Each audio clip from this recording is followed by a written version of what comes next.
Daniel Reed opened his eyes and saw burlap, coarse, dusty, smelling rotten turnip. He lay on his back and shaking. Under it, wooden boards. Above it is sky. Nearby, coughed. My body ached like that, as if they had been through a concrete mixer. He tried sit and hit his head against the side. This was a wagon, a slow, creaking cart. It dragged along the road. Beside walked people, dozens people, maybe hundreds, all in one direction. Dirty, exhausted, silent. A woman with a child in arms was walking barefoot on pale ground. The old man dragged behind her with rags. The boy, years 10, carried on his, a boy of about 5. No one spoke. Just a cough. Just the creak of wheels. Just the shuffling of feet on dry bark. Daniel sat down. He looked around. He felt himself over. Jeans, work boots, a fleece jacket, a backpack on his back. He pulled it off and opened it. Laptop. Dead. The screen didn't light up. Field notebook. A set of test tubes with soil samples. Refractometer. pH meter. Thermos. Everything was there.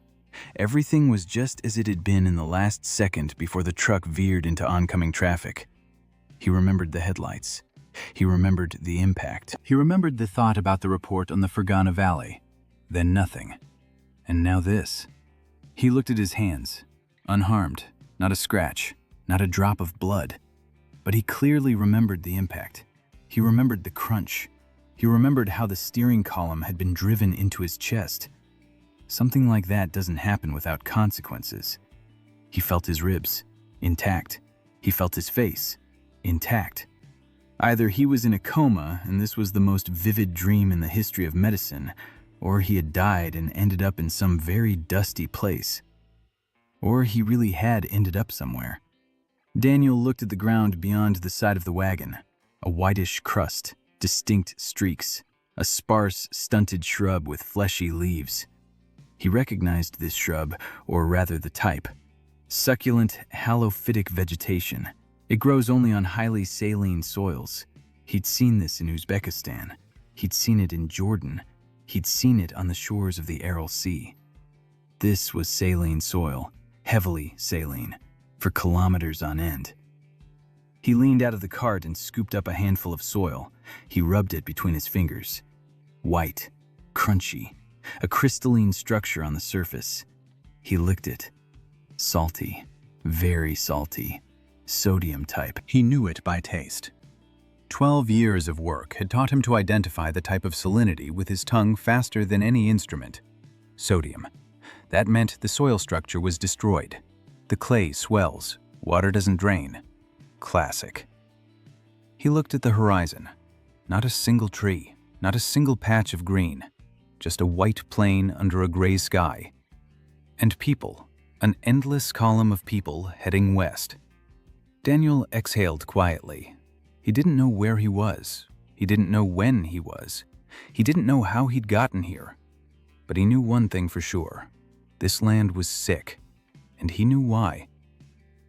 The driver turned around, an elderly man with sunken cheeks and lifeless eyes. He looked at Daniel, at his strange clothes, at his backpack. He said he didn't know where Daniel had come from. He said he'd found him unconscious on the side of the road 3 hours ago. He said he'd thought he was dead, but then he heard him breathing. Daniel asked where they were all going. The coachman said west, to Wallenreich. Everyone was going to Wallenreich, because there was nothing left here. Daniel asked what kind of place it was. The coachman looked at him as if he were crazy. He said it was the Wasteland, the Eastern Lands, the Duchy of Mural. Daniel asked why the land was like that. The coachman spat. He said that 300 years ago the mages had cursed this land. He called it the Salt of Oblivion. He said the rains were salty, the water in the wells was bitter. Nothing grows, nothing ever will. That's how it was, that's how it will be. The gods have turned their backs. Daniel listened in silence. Mages, a curse, the gods. He looked at his pH meter. He looked at his refractometer. He looked at the white earth beyond the rail. 300 years. Sodium-type salinization, lack of drainage, capillary rise, secondary salinization from improper or absent drainage. He'd seen it in the San Joaquin Valley, seen it in Caracalpixstan, seen it in the fields around the Dead Sea. The earth didn't know it was cursed, it knew only physics. Daniel scooped a handful of soil into a test tube, screwed on the cap. He put it in his backpack. Then he looked at the column of refugees, at the woman with a child, at the old man with a cart, at the boys. He didn't know how he'd ended up here, didn't know why, didn't know how to get back. But he knew what was happening here, and he knew what to do about it. The coachman asked who he was. Daniel paused. Then he said he was an engineer. The coachman asked what an engineer was. Daniel thought for a moment. Then he said it was a person who fixes things that are broken. The coachman grunted. He said that everything here was broken. Daniel nodded. He said that in that case, he'd have plenty to do. The convoy was heading west. Daniel rode along with them, but he wasn't looking at the road ahead anymore. He was looking at the ground, at the terrain, the slopes, the beds of dried-up streams, and the distinctive depressions that might be the remains of old canals. He was taking measurements. A professional habit is stronger than any shock. The width of the saline strip, the approximate depth of the water table, the direction of flow. He was calculating and estimating, and somewhere deep inside, in that place that had driven him from country to country for 12 years, from project to project, from one barren land to another, something stirred quietly within him. Not joy, not excitement, just a calm sense of recognition. He knew this challenge. The column reached the fork by evening. Most continued westward, but several dozen families turned south. The coachman said there was a camp there, Salty Ford, the last stop before the western border. Those who can no longer go on stay there. Daniel asked if there was water there. The driver said there was a stream, bitter, but you can drink it if you get used to it. Daniel climbed down from the wagon. He thanked the driver. He slung his backpack over his shoulder. He headed south, toward Selesny Broad. Selesny Ford turned out to be exactly that Daniel expected. Hundreds of people, tents made of rags, several half-ruined stone buildings. The smell of sweat and rot, children with bloated bellies, elderly people sitting by the walls with empty eyes. A stream flowed along the edge of the camp. Daniel walked to him first. He scooped up some water. He looked at the light. It was murky, with whitish sediment. I held to my lips, salty but not deadly. He took out a refractometer. He added some onto prism. I looked through the eyepiece. Electrical conductivity is about 8. For drinking, and for watering but it's not hopeless. He saw worse. On the Aral Basin, it used to be and 25. He walked along the stream. He looked to the banks. He found something I was looking for, a place where the stream eye a bend. On the side of the soil was slightly darker, slightly moister. The salinity is lower. This meant that here groundwater is closer to surface and slightly less salty than mainstream. Standard hydrology, nothing magical about it. He stood up on his knees. He dug with his hands. After half a meter, it had darker soil, moist. He squeezed a clump in a fist. Water flowed between my fingers. I tried my tongue. Less salty, noticeably. He recorded in notebook, coordinates, depth, soil, approximate salinity, then stood up. I brushed off my hands. He walked to camp. They was right away. Strange clothes, a strange backpack, a stranger. People looked with suspicion. Daniel didn't pay me. He was looking 2 things, ash and clay pots. Ashes found quickly. The fires were all the camp. People were burning dry shrubbery and dried dung. The ashes there was plenty. In pots, it turned out more difficult. Almost not it was. But he found a woman who was making bowls from local clay. Rough, warped, but made of clay. So theirs is present. He asked where she gets the clay. The woman showed toward a ravine behind the camp. Daniel went there. He found a clay layer. Good, dense, enough for that he needs. He returned to camp. He found a spot by the stream. I sat down. I opened a notebook. I began counting. He needed a filtration system, a very simple one. The ash from the fire contains potassium carbonate. Potassium carbonate reacts with dissolved sodium salts and precipitates some of them, not all of them, but enough to reduce the salinity by 2 or 3 times. Then filtration through sand and charcoal, another 30 to 40% reduction. Not ideal, but it's suitable for watering, maybe even for drinking if the process is repeated twice. He was calculating and drawing diagrams when a man approached him, a large man with a stern gaze. 4 others stood behind him. The man asked who he was and what he was doing by their stream. Daniel looked up. He said his name was Daniel, that he'd come from a column of refugees, that he was looking at the water. The man said his name was Taryn, the camp leader, and that the camp didn't like outsiders who stuck their noses where they weren't invited. Daniel didn't argue. He asked how many people were in the camp. Taryn paused. Then he said about 300. There had been 400, but winter had taken many of them. Daniel asked what they ate.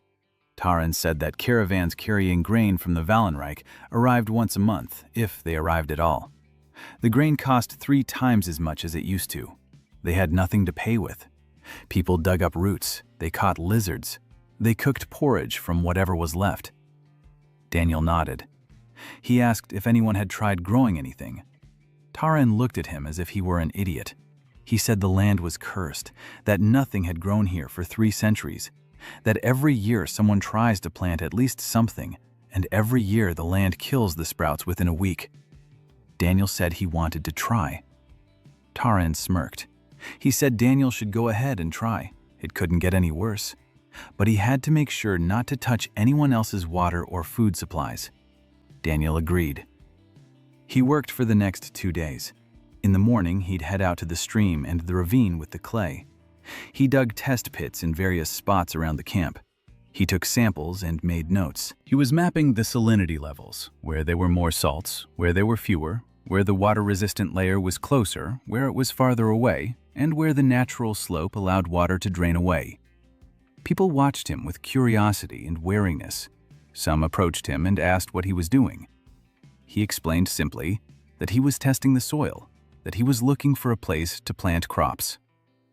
Most of them shook their heads and walked away, but one girl stayed. Her name was May, Myrene Kassan, the daughter of village chief Taryn. Chestnut hair pulled back into a braid, weather-beaten hands, a direct gaze. She asked why he was wasting his time. He said he had nothing else to do. She snorted. Then she asked what he was writing in his notebook. He showed her. Diagrams, numbers, arrows indicating the direction of runoff. She didn't understand a thing, but she saw that this wasn't the ramblings of a madman. It was a system. She asked where he was from. He said he was from far away. She asked how far. He said she wouldn't believe him.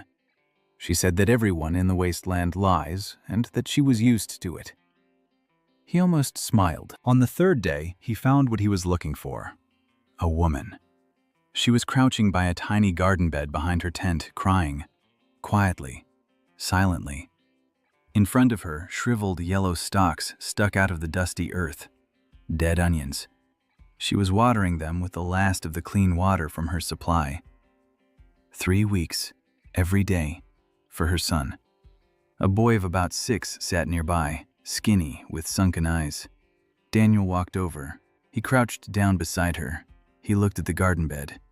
A classic scenario. She had been watering from above, generously. The water evaporated from the surface. Salts rose by capillary action from the lower layers. With each watering, the soil around the roots became saltier. The onions didn't die from a lack of water. They died from an excess of salt that the watering itself had brought to the surface. Daniel silently took her bucket. He walked to the stream.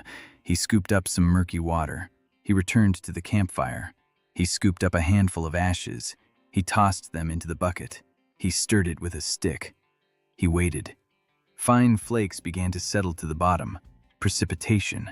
The potassium carbonate was doing its job. Then he took a rag. He folded it in thirds. He poured a layer of sand from the stream bank onto it. On top, a layer of embers from the extinguished campfire. He strained the water. it became noticeably clearer. He took out the refractometer.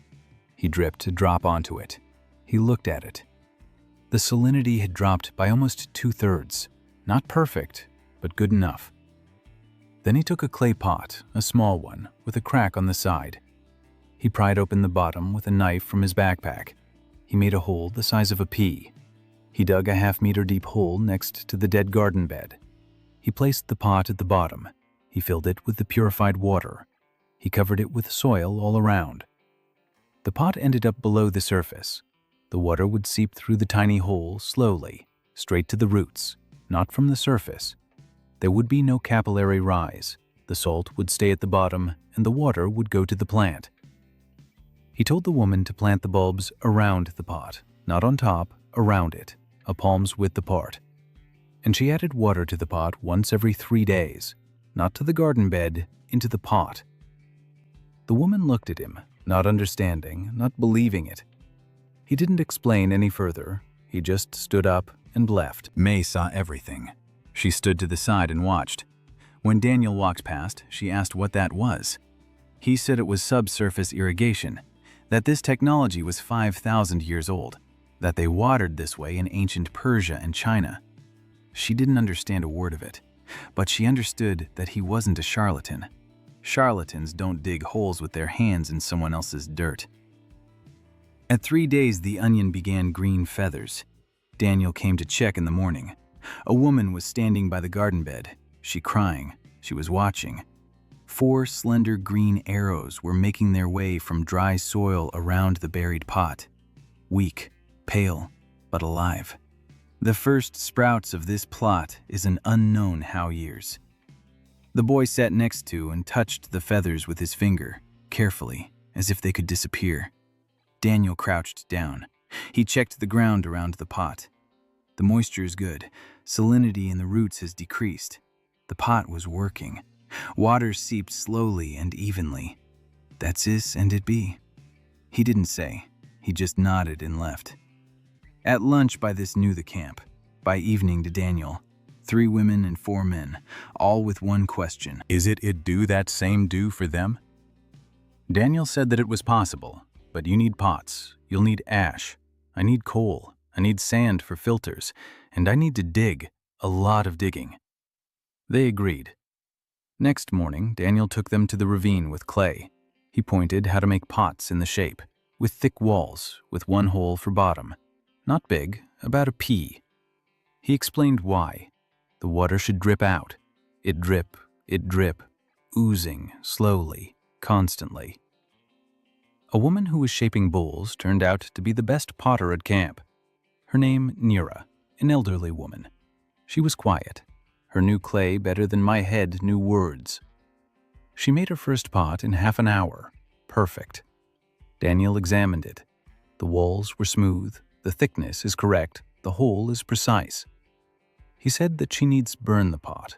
Without firing, the will get soggy and weak. Nira nodded. She knew that, and without him. By evening, them had 12 pots by the fire during firing. At the same time, Daniel took 3 men to the stream. He showed where to dig. Not the garden beds, a trench, a narrow one, an elbow-deep one, sloping from the field toward the stream. They didn't understand why. He explained. When it rains, when they water. Water seeps through the soil and picks up salt. If the water has nowhere to go, it stays put. The salt remains in the ground. It evaporates. It gets even worse. But if there's a trench, if the water can drain away, it carries the salt with it, into the stream, away from the field. That's drainage.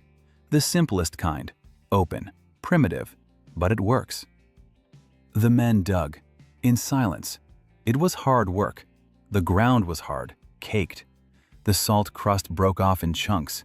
Beneath it lay dense clay. There were no shovels. They dug with sticks and flat stones. By evening, they had dug 20 paces. May arrived in the afternoon. Silently, she picked up a stone. She began digging nearby. Daniel looked at her. She didn't look at him. She just kept digging. By the end of the first week, they had a small experimental plot, 5 steps by 10, with a drainage ditch along the edge. with 14 pots buried in it, with a simple filter made of ash and charcoal through which they ran water from the stream before pouring it into the pots. Daniel drove stakes into the corners. He stretched a rope between them. He marked out the planting zones. He planted whatever they had: bulbs, turnip seeds that one of the women had found, some local root vegetables that Daniel didn't recognize but which, according to Nira, had once grown here in abundance. The plot looked pitiful, a patch of dug-up earth in the middle of a white desert. But the drainage was working. After the first watering, the water passed through the soil and flowed along the ditch, murky, salty, carrying the salt away. Daniel measured the water at the drainage outlet.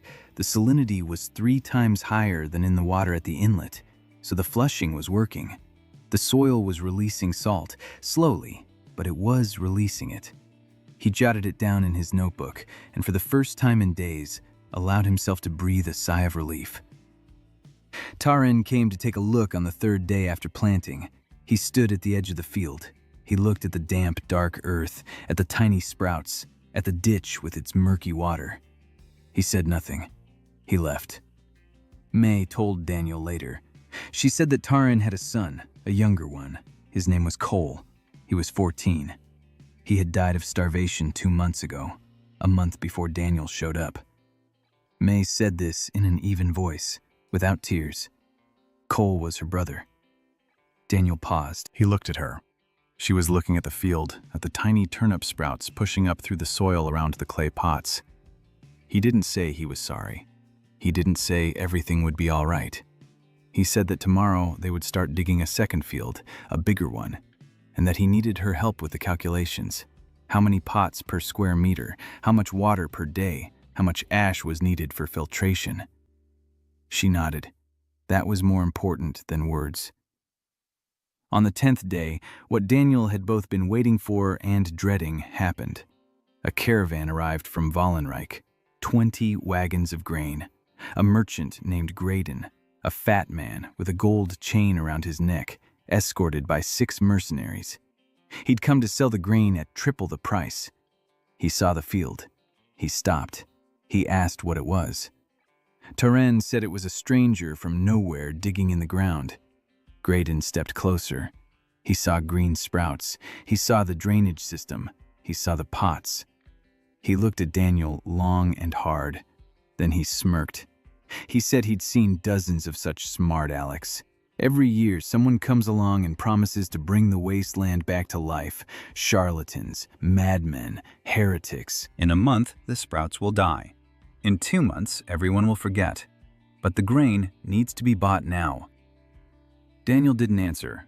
He was standing knee-deep in a drainage ditch, shoveling out the silt. Graydon drove away, but Daniel noticed him looking back, twice. The merchant wasn't a fool. He understood that if the land in the wasteland came back to life, if they started growing their own grain here, his monopoly would end. Daniel jotted something down in his notebook, not numbers, 1 word: problem. That evening, May sat down next to him by the fire. She asked what he was thinking about. He said he was thinking about scale. 1 field, 5 by 10 paces, that's nothing. It's proof of concept, nothing more. To feed the camp, you need a hectare. To feed the duchy, you need thousands of hectares. You need people, hundreds of people with shovels. You need clay, tons of clay for pipes. You need seeds, not bulbs, real crops, wheat, barley. You need organization, a system. May was silent for a moment.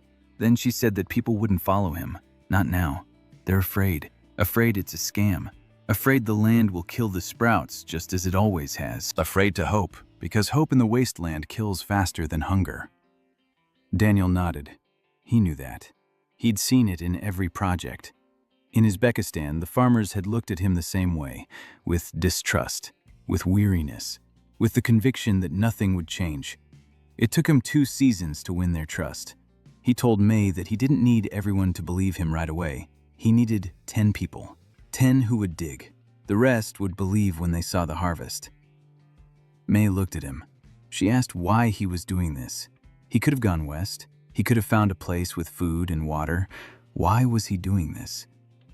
Daniel stared into the fire. Then he said that this was what he knew how to do, the only thing he knew how to do, to heal the land. And if he didn't do that, what was the point of him being here at all? May didn't say anything, but in the morning, she brought 9 people. With her, that made exactly 10. A crew. The team worked every day from dawn until sunset. 10 people, 4 women and 6 men, May among them. Daniel shared the work. 3 dug drainage ditches, 3 were sculpting and fired pots with Nira. 2 carried water from the stream and let through filters. 2 were clearing a new plot of land. Daniel did. He dug. He took measurements, counted, explained, demonstrated. Again, explained it again. The difficult was explain the slope. Drainage groove must have slope, constant, uniform. Water must flow. Do not stand still. If the slope is small, the water will stop. If too large, it will erode the walls. 0.3%, 3 millimeters per meter. He measured with a rope and stake. He demonstrated how to check the water level in a hollowed-out log, the simplest level. People watched. They understand. Then they tried. We made mistakes. We tried again. In the end, the second week, 2 men were able to put forward a deviation on their own. Daniel recorded their names in notebook, Kieran and Brote, the first students. May thought it best of all. Daniel explained her the calculation water balance, how much water comes in, how much is used through evaporation, how much is absorbed, how much is carried away by drainage. It caught on quickly. She didn't know the terminology, I didn't know formulas, but I understood the logic. If you pour too much water, it will gnaw the salt. If you pour in too water, the plants will wither. There is a point of balance. You need to find and maintain it. She found that point for their field for 3 days of observations. Daniel checked. The error, fewer 5%. He said her that on Earth there is such duodiploma. She didn't understand that a diploma, but I realized that he was complimenting me. The first month is over. The experimental field already pathetic. The turnips sprouted, onions grew.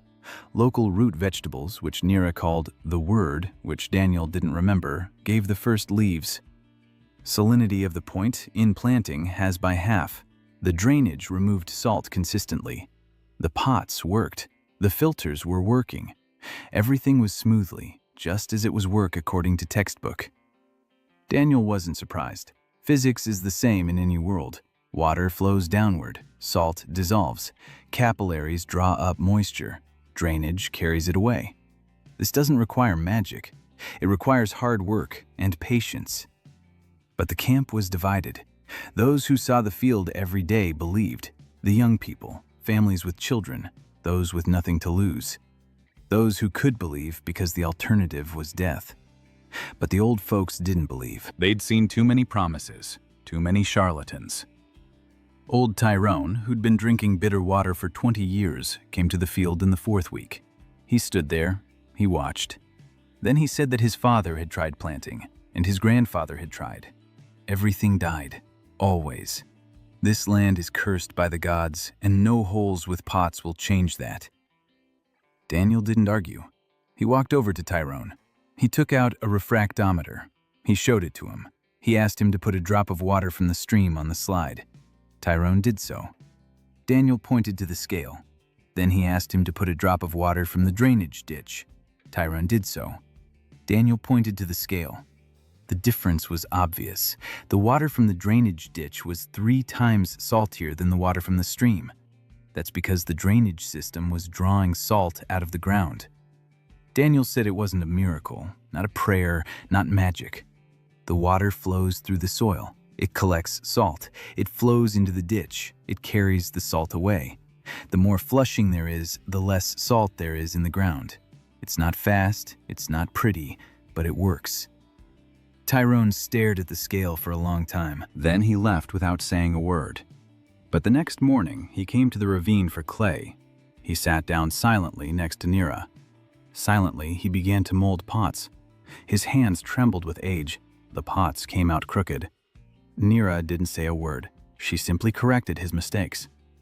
By the end of the day, he had made 4 pots. Bad ones, but 4. It was a turning point, not a dramatic one, not an epic one, just an old man who hadn't believed in anything for 20 years sitting down to make pots. Daniel jotted this down in his notebook, not numbers, the date. Word of the field spread beyond the camp. First came a traveling merchant from a neighboring village, then 2 farmers from the south, then a family of refugees who were heading west but had heard along the way that in Solyani Broad, a stranger was growing onions on barren land. They turned off their path. They came to see. They saw. They stayed. By the beginning of the 2nd month, the crew had grown to 22 people. Daniel divided them into 3 groups. The first was digging a new field, a large one, a real one, 30 paces by 40, with a full-fledged drainage system and a network of 60 pots. The second group worked in the pottery workshop. Mira taught them. The third group built a filtration station by the stream. 3 stages of purification: ash, sand with charcoal, and a settling tank. Daniel drew a diagram, showed the dimensions, and explained the principle. May supervised the construction. She turned out to be a natural organizer. She didn't yell or pressure anyone. She simply set a task, checked on it, made corrections, set the next one. People listened to her, maybe because she was the village head's daughter, maybe because she dug alongside everyone else and her hands were just as dirty. Daniel made her forewoman. She accepted it without a word. She just nodded and went to work. Something important happened in the 6th week. Daniel was digging a deep test pit at the edge of a new field. He was checking the depth of the water table. He dug and dug. At a depth of just over a meter, his shovel struck stone. Not ordinary stone, a worked stone, flat, smooth, with even edges. Daniel cleared it away. It was a slab, a stone slab 2 paces long, laid at an angle with a channel down the center. Daniel froze. He stood in the pit and stared at the slab. He knew what it was. It was a fragment of a drainage channel, a stone one, engineered, with a calculated slope, with a channel to carry away water. Someone had built a drainage system here, a long time ago, a very long time ago, out of stone, professionally. He cleared away some more. The slab extended into the wall of the pit. It stretched further. He couldn't dig it all up, but the direction was clear. The channel ran from east to west, toward the stream, just as Daniel would have built it, just as he was building it right now, only out of stone, only 1,000 years ago, or more. He sat down on the edge of the pit. He looked at the stone channel. His hands trembled slightly, not from fear, from recognition. Someone had already done this here. Someone knew, someone built it, and someone destroyed it. He didn't tell anyone, not yet. He filled in the test pit. He marked the spot in his notebook with a cross. That evening, he sat by the campfire and thought. If there had been a drainage system here, a real one, an engineering marvel, then salinization wasn't inevitable. That meant these lands were once healthy, not because of magic, but because of infrastructure. And the salt of oblivion, the mage's curse. It wasn't a curse in the mystical sense. It was the destruction of infrastructure. The mages destroyed the drainage system. They blew up the canals. They filled in the channels. And without drainage, the water rose. The salts rose. The land died. Not from magic, from physics. The same physics that killed the Aral Sea, the same physics that salted up Mesopotamia 4,000 years ago, the same physics that is destroying the fields in California right now, or rather was destroying them, in the world from which he came. May sat down next to him. She asked why he was silent. He said he was thinking. She asked what about. He said about the scale. She thought he was talking about the field. He was talking about the continent. On the end of the 2nd month at Camp the Duchess, not in a parade, not with an army, on horseback, with 4 bodyguards and 1 advisor, Evelyn Dorn Moral dismounted at edge of the camp. The dark traveling clothing, light brown hair pulled back into a bun, gray-green eyes, shadows under them. Taryn met her at the gate. He bowed. She said that he not bow. She asked where that man about he they is being written about. Taryn took her to the fields. Rumors reached to her in 3 ways. From merchant Grayton, who wrote to his partners in capital, from a wandering itinerant who told in the markets that in Soyan Broad, a holy fool stranger grows onions on cursed land, and from her own manager, to whom the peasants from the south told about water that carries away salt. Evelyn arrived to expose the charlatan. She'd seen dozens of them. Every year someone came with promises. Mages, alchemists, preachers. All promised to bring the earth. All took the money. Everyone disappeared.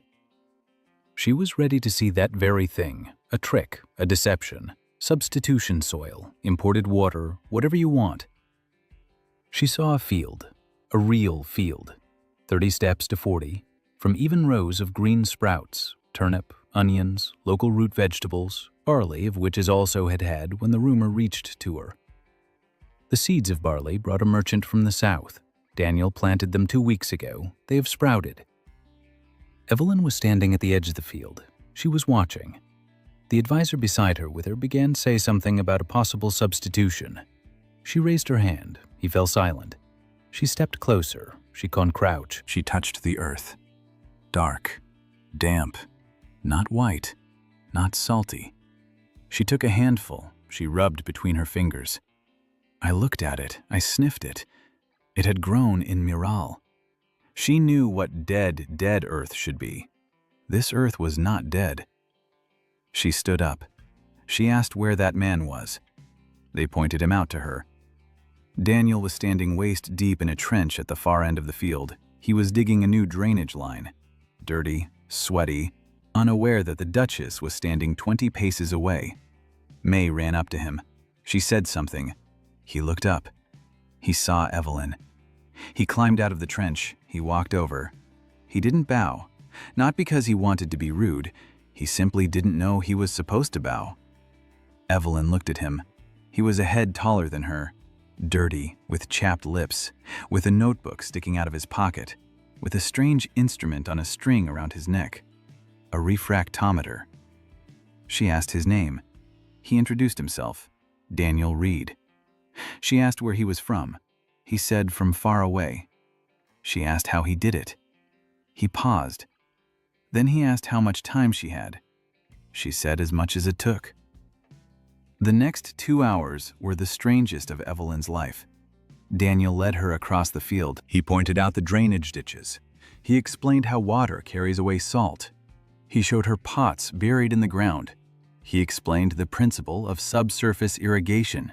He showed her the filtration station. He explained how ash precipitates sodium salts. He took out a refractometer.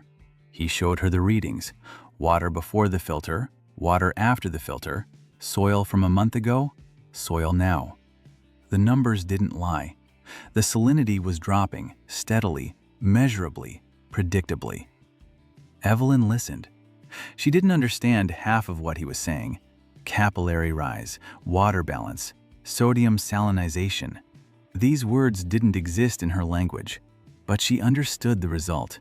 The land that had been white for 3 centuries had turned dark. The water that had been bitter had become fresh. The plants that were supposed to die were growing. She asked if he could do this on a larger scale, not a field, a village, a region. He said he could, but he needed resources, people, hundreds of people, clay, tons of clay for pipes and pots, tools, real shovels, pickaxes, wheelbarrows, seeds, not bulbs, real crops, wheat, barley, legumes, and time.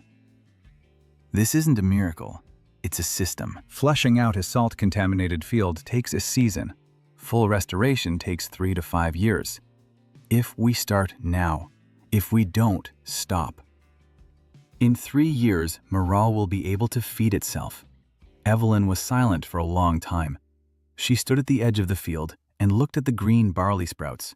Thin, weak, but green, alive.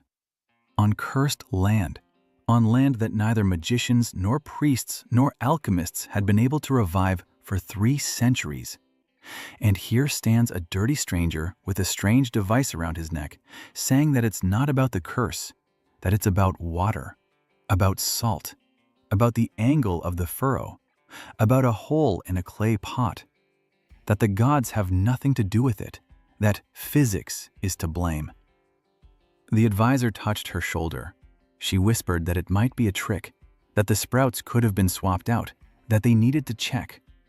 Evelyn turned to him. She asked if he'd ever seen a charlatan standing waist deep in mud and digging a ditch with his own hands. The advisor didn't know what to say. She turned to Daniel. She said she'd give him the land, a plot south of Solenoy Broad, 200 hectares, former farmland, dead for 300 years. She'd provide people, whomever she could find. She'd provide tools, whatever she could buy. She'd give him 3 months. If, after 3 months, she saw results, real results, measurable ones, the kind that can't be faked, she'd give him more. Daniel nodded. 3 months, 200 hectares. It was more than he'd asked for and less than he needed, but it was a start. She left that same evening. Before leaving, she stopped at the first small field. The very one, 5 by 10 steps, the one where it all began. The grass there was already as tall as a palm, sturdy, green. She crouched down, touched a blade of grass. Then she quickly stood up, turned away. Her guards saw her run her hand across her face. Daniel saw it too.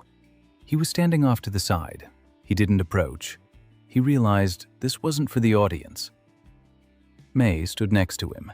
She whispered that the Duchess was crying. Daniel said he knew. May asked why. Daniel said it was because for half a year she had carried the dying duchy on her shoulders, alone, without hope. And now, for the first time, she saw that hope was possible. And hope after despair is more painful than despair itself.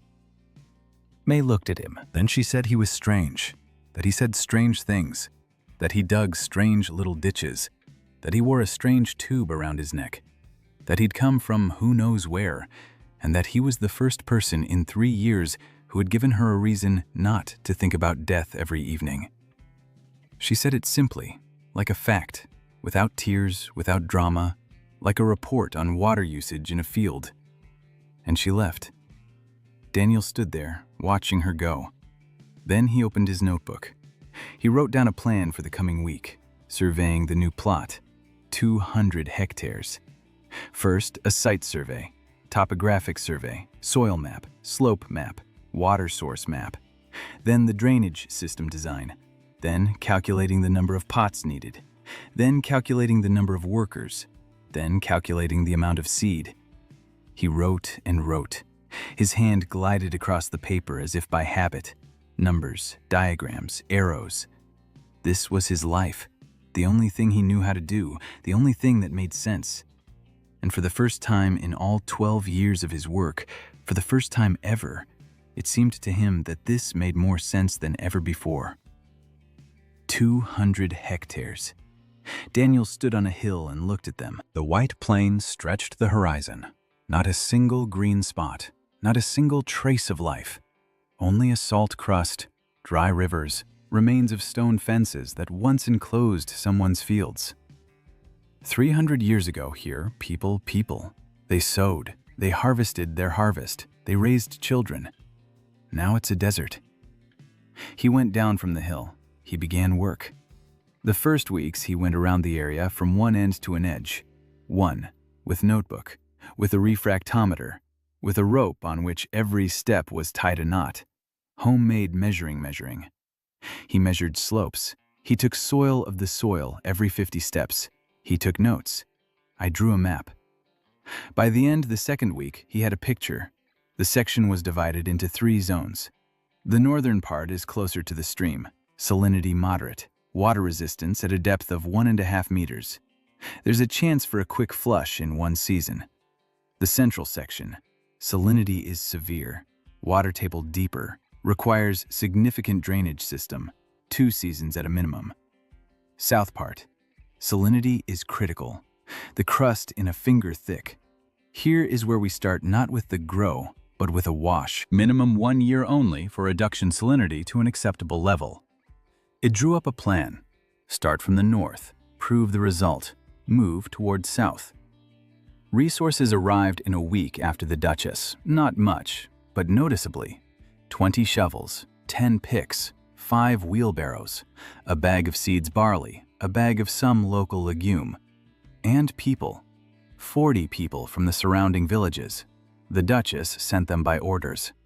To work under the leadership a stranger, to help, don't interfere. They arrived on their guard, gloomy. Half of them believed they'd been sent on a pointless mission to satisfy the whims of a young duchess who'd grasp at any straw. Daniel gathered them in the morning. He didn't give any speeches. He didn't promise miracles.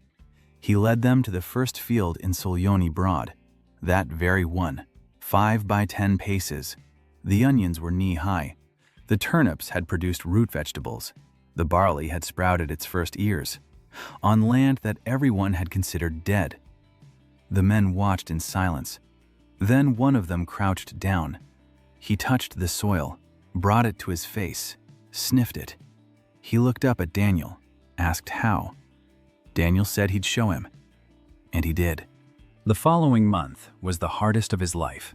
Harder than Uzbekistan, harder than Jordan. There he'd had equipment, excavators, bulldozers, laser levels, GPS stations. Here he had shovels and ropes with knots. There he had a team of engineers. Here he had farmers who had never heard the word drainage. He worked 18 hours a day, marking, digging, training, supervising, more supervising.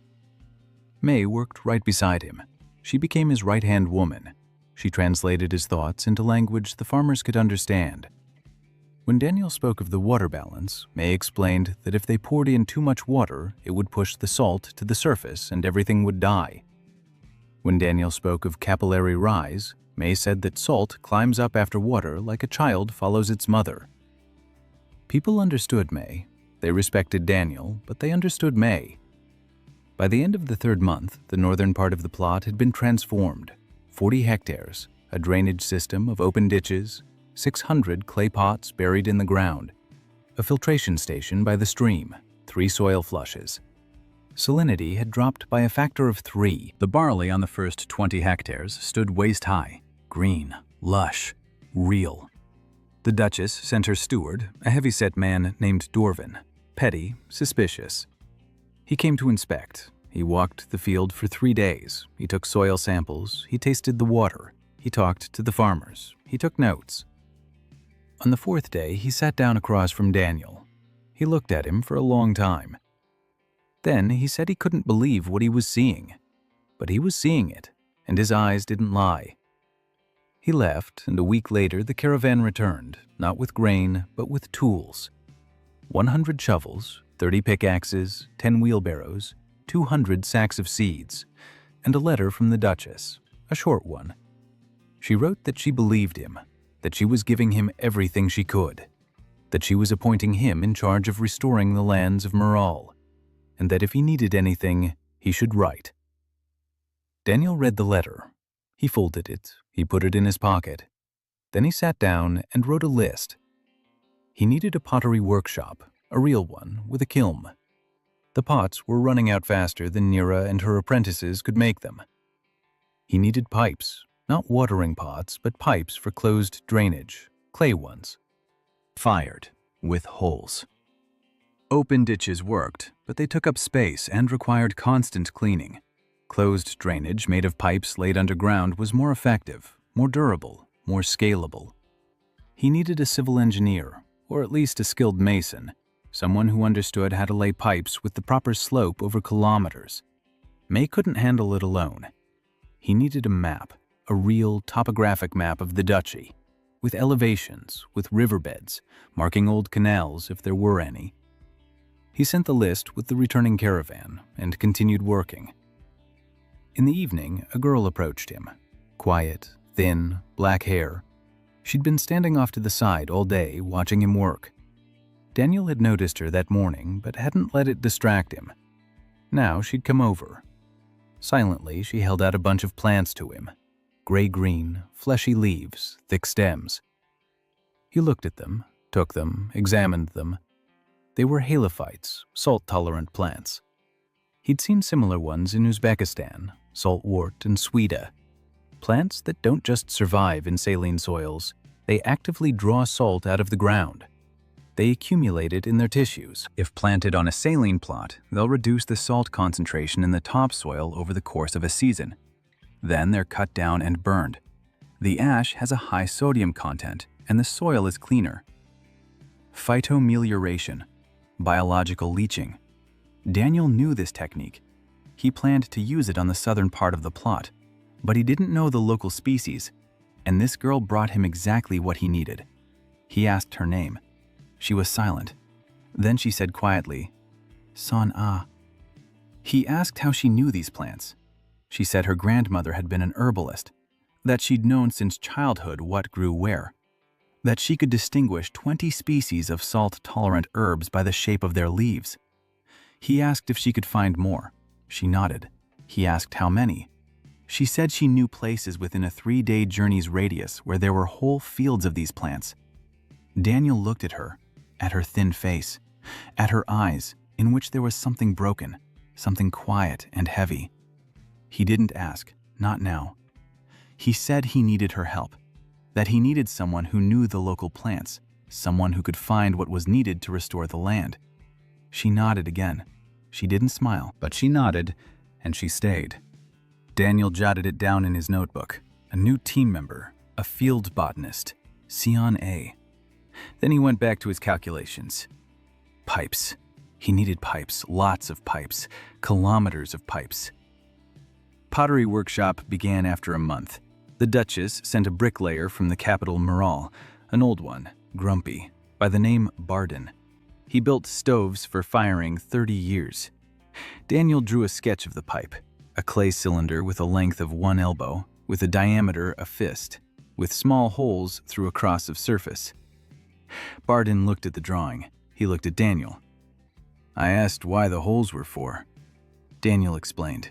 The pipes are laid in a trench at a depth of 1 meter. It is backfilled with sand. Water from the soil seeps through the holes into the pipe. It flows down the pipe. It flows into the manifold. From the manifold into the stream. Closed drainage. No need to clean the grooves. You need to arable land on open canals. Pipes have been for decades. Barden listened. He scratched his beard. Then he said that this is the strange thing I've had for 30 years of work. But if this stranger pays, or rather if the Duchess pays, he will do it. In 2 weeks, they issued 50 pipes per day. After a month, 100. Nira led the potters. 17 people were shaping pipes from morning until evening. Barden kept an eye on the firing. Daniel checked the quality of each batch. He tapped on pipe. He listened to the sound. A smooth ring means a good firing. A dull thud means it hasn't burned through. A pipe will get soggy in a year. It's defective. At the same time, work in fields did stop. Daniel began laying first line of drainage to central section, a trench with a depth of 1 meter.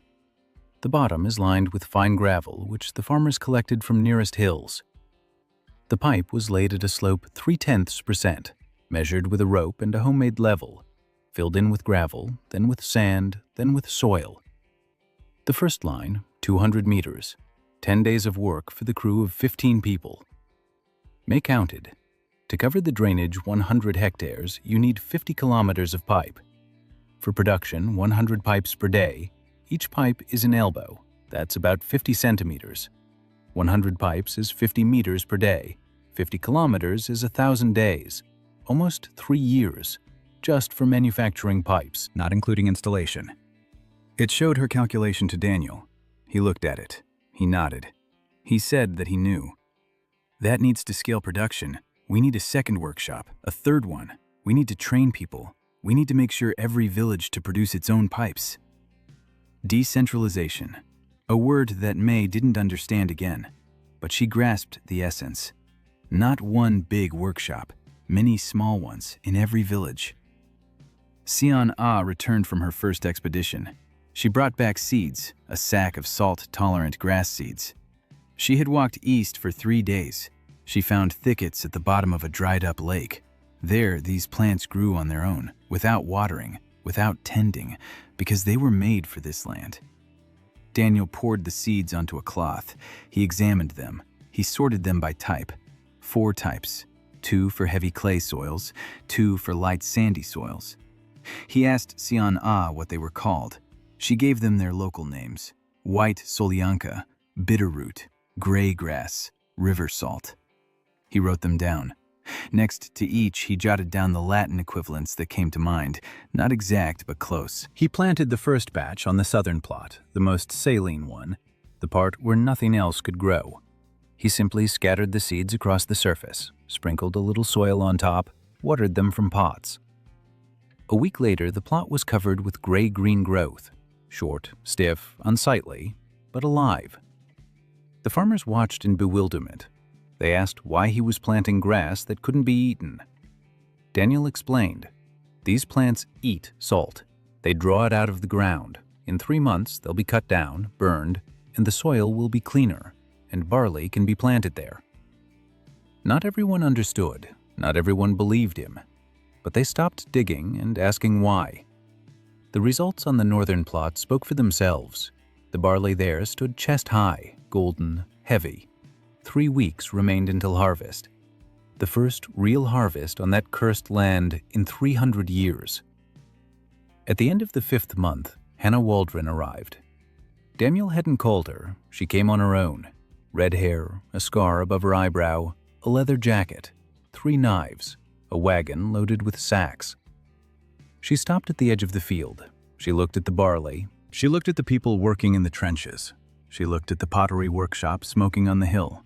Then she found Daniel. He was sitting on the ground, sketching a layout of the drainage lines for the next section. Hannah sat down across from him. She said she'd heard about him, that the entire trade route from Solani Broad to the western border was abuzz with talk of him, a stranger who brings dead land back to life. Some say he's a magician, others say he's a prophet. Still others say he's mad. She said she'd brought what he needed: wheat seeds, real ones, winter wheat, from Valenreich, smuggled. Because 3 months ago, Valenreich banned the export of seed grain to the Wasteland. Daniel looked up. He asked why they'd banned it. Hannah smirked. She said he really didn't understand. She said that the Valenreich had been feeding the Wasteland with grain for 300 years. It was their main source of income, millions of gold pieces annually. If the Wasteland started feeding itself, the Valenreich would lose half its trade volume. They weren't fools. They already knew what was going on here, and they wouldn't let it continue. Daniel was silent. He knew this moment would come. He'd known it ever since the day Merchant Graydon looked out over his field. Politics, economics, interests. The land doesn't know it's cursed, but people know they can profit from someone else's curse. He asked Hannah how much the seeds cost. She named a price. 3 times the market price. Smuggling, risk, markup. Daniel said he didn't have the money. She said she knew. She said she'd take payment in grain, after the harvest. 10% of whatever grew from her seeds. He agreed. She looked at him intently. She asked who he was, not his name, not where he's from, who he is, why he does what he does. He said he fixes things that are broken. She snorted. She said she'd heard that before, that it wasn't an answer. He remained silent. She stood up. She said she'd unload her cargo and leave, that she'd be back in a month, and that if he needed anything else, she'd find it, for money, or for grain, or for something else. She's a merchant. She transports goods. That's her job. Daniel watched her walk away. Then he turned to May, who was standing nearby, listening. May watched Hannah's retreating figure with an expression Daniel couldn't read. Then she said that this woman couldn't be trusted. Daniel said they needed wheat seeds, and wheat doesn't ask who brought it. May snorted. It sounded very much like the way Hannah had snorted a minute ago. Daniel didn't comment on it. 3 weeks later, they harvested their first crop of barley, 20 hectares. The yield was low, about a third of normal. But it was a harvest, a real one, on land that hadn't yielded anything for 3 centuries. They poured the grain into sacks, 47 sacks. Terran stood there counting. He counted the sacks, his lips trembling. Daniel stood beside him, silently. May was silent too. The whole camp was silent. 47 sacks of barley, grown on dead soil, with their own hands. Then someone laughed. Then someone else. Then they shouted. Then they cried, all at once. Daniel stepped away. He sat down on a rock off to the side. He opened his notebook. He jotted down the numbers. Yield, water usage, losses, what needed to be improved in the next cycle. His hands were steady, but inside something warm and heavy was churning in his chest. Just like in Uzbekistan, just like in Jordan. When you see that it works, that it turned out right. That the earth responds, the same every time, and every time it feels like the first. Rumor of 40-70 sacks of barley spread across the wasteland across 2 weeks, through Miral in month, per the continent per 2. People came to Solani Broad, at first one at a time, then in families, then entire villages. Refugees who were toward west turned back and walked back. They heard. They did not believe it, but went to check it out. Daniel didn't keep up. Every day new faces, new questions, new hands that needed to be trained. He organized training. Not a school, not an academy, just a place at the first field. In the morning, I was gathering the new recruits. I demonstrated the drainage. I explained the pots. I explained filters, explained the slope, then handed a shovel and placed in pair with an experienced, a master. Learn by doing. Other methods from him did. May took her take the organization. She assigned people into teams. I kept the records, who came, when they came, what can do, where is headed.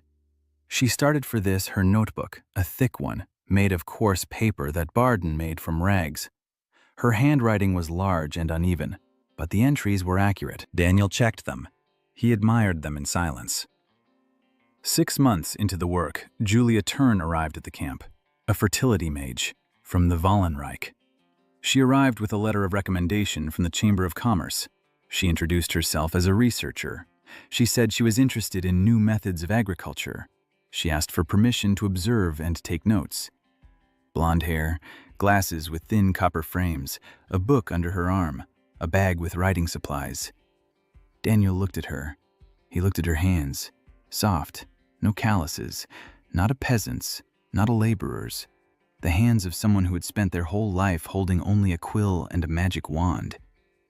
He said she could watch, but if she wanted to understand what was going on here, she'd have to dig. Julia blinked. Then she nodded. The next morning, she was standing in a trench with a shovel, in her clean traveling dress. An hour later, the dress was dirty. 3 hours later, she had calluses on both hands. 6 hours later, she couldn't straighten her back. She didn't complain once. Daniel noticed. He appreciated it. He didn't know she was a spy. May suspected it. She told Daniel that this woman had a strange look in her eyes, that she was looking at everything too closely, that she was taking too many notes. Daniel shrugged. He said, "Let her take notes. There are no secrets here. Drainage isn't a secret weapon. It's a trench in the ground. Let the whole world know how it's done. The more people who know, the better." May shook her head. She said he didn't understand how the world worked. Daniel said she was right. He didn't understand. But the earth is the same everywhere. Julia worked for 2 weeks. She dug, she carried, she molded pots. All the while, she took notes. Every evening, she sat by the campfire and wrote, page after page, drainage diagrams, pot designs, filter recipes, slope calculations. Everything she saw, everything she heard, everything Daniel explained to the foreman. In the 3rd week, she asked Daniel to explain the principle of capillary rise to her. He explained it, simply, just as he explained it to the farmers. Water in the soil rises up through thin channels between soil particles, like oil up a lamp wick. The thinner the channels, the higher it rises. When water evaporates from the surface, salt remains. The more evaporation, the more salt on the surface. That's why in hot climates, salinization always progresses from the bottom up. That's why drainage is necessary, so that the water flows downward instead of rising upward. Julia listened. Her eyes were wide open. She asked how he knew this. He said he'd studied it. She asked where. He said far away. She asked why the fertility mages didn't know this. He said he didn't know why they didn't know. Maybe because they'd never asked. Maybe because it's not magic. Maybe because it's boring. Digging ditches isn't as beautiful as casting spells. Julia fell silent. She was thinking. Daniel could see something shifting inside her, like a crack running through the wall of beliefs she'd been building for 18 years. She was a mage. She believed that magic was the highest form of knowledge, that if magic couldn't solve a problem, then the problem was unsolvable. And here was a man without a single drop of magical power solving a problem that mages hadn't been able to solve for 3 centuries. With a groove, a pot, a handful of ashes. He didn't argue with magic. He didn't mock it. He didn't say that magic was useless. He simply did what worked. And magic didn't work. In the 4th week, Julia asked to see the refractometer. Daniel handed it to her. He explained how to use it. Drop a drop of water onto the prism. Look through the eyepiece. The scale shows the concentration of dissolved substances. The higher the number, the more salts there are. Julia dropped a drop. She looked. She dropped another sample. She looked. She dropped a third. For 3 hours, she couldn't tear herself away. She forgot she was a spy. She forgot why she'd come. She forgot about the report she was supposed to send to the guild. She looked into the little device and saw a world she'd never seen before. A world that was measurable, predictable. A world where you could look at a number and say what would happen tomorrow. No guessing, no praying, no hoping, just knowing. That evening, she sat alone for a long time. She looked at her notes. Then she took a magic wand out of her bag, a small one, made of white wood, with a fertility stone at the end.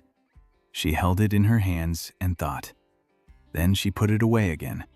She didn't throw it away, but she put it away. Daniel didn't see this, but Siana did. Siana saw a lot. She was quiet, almost invisible, but her eyes noticed everything.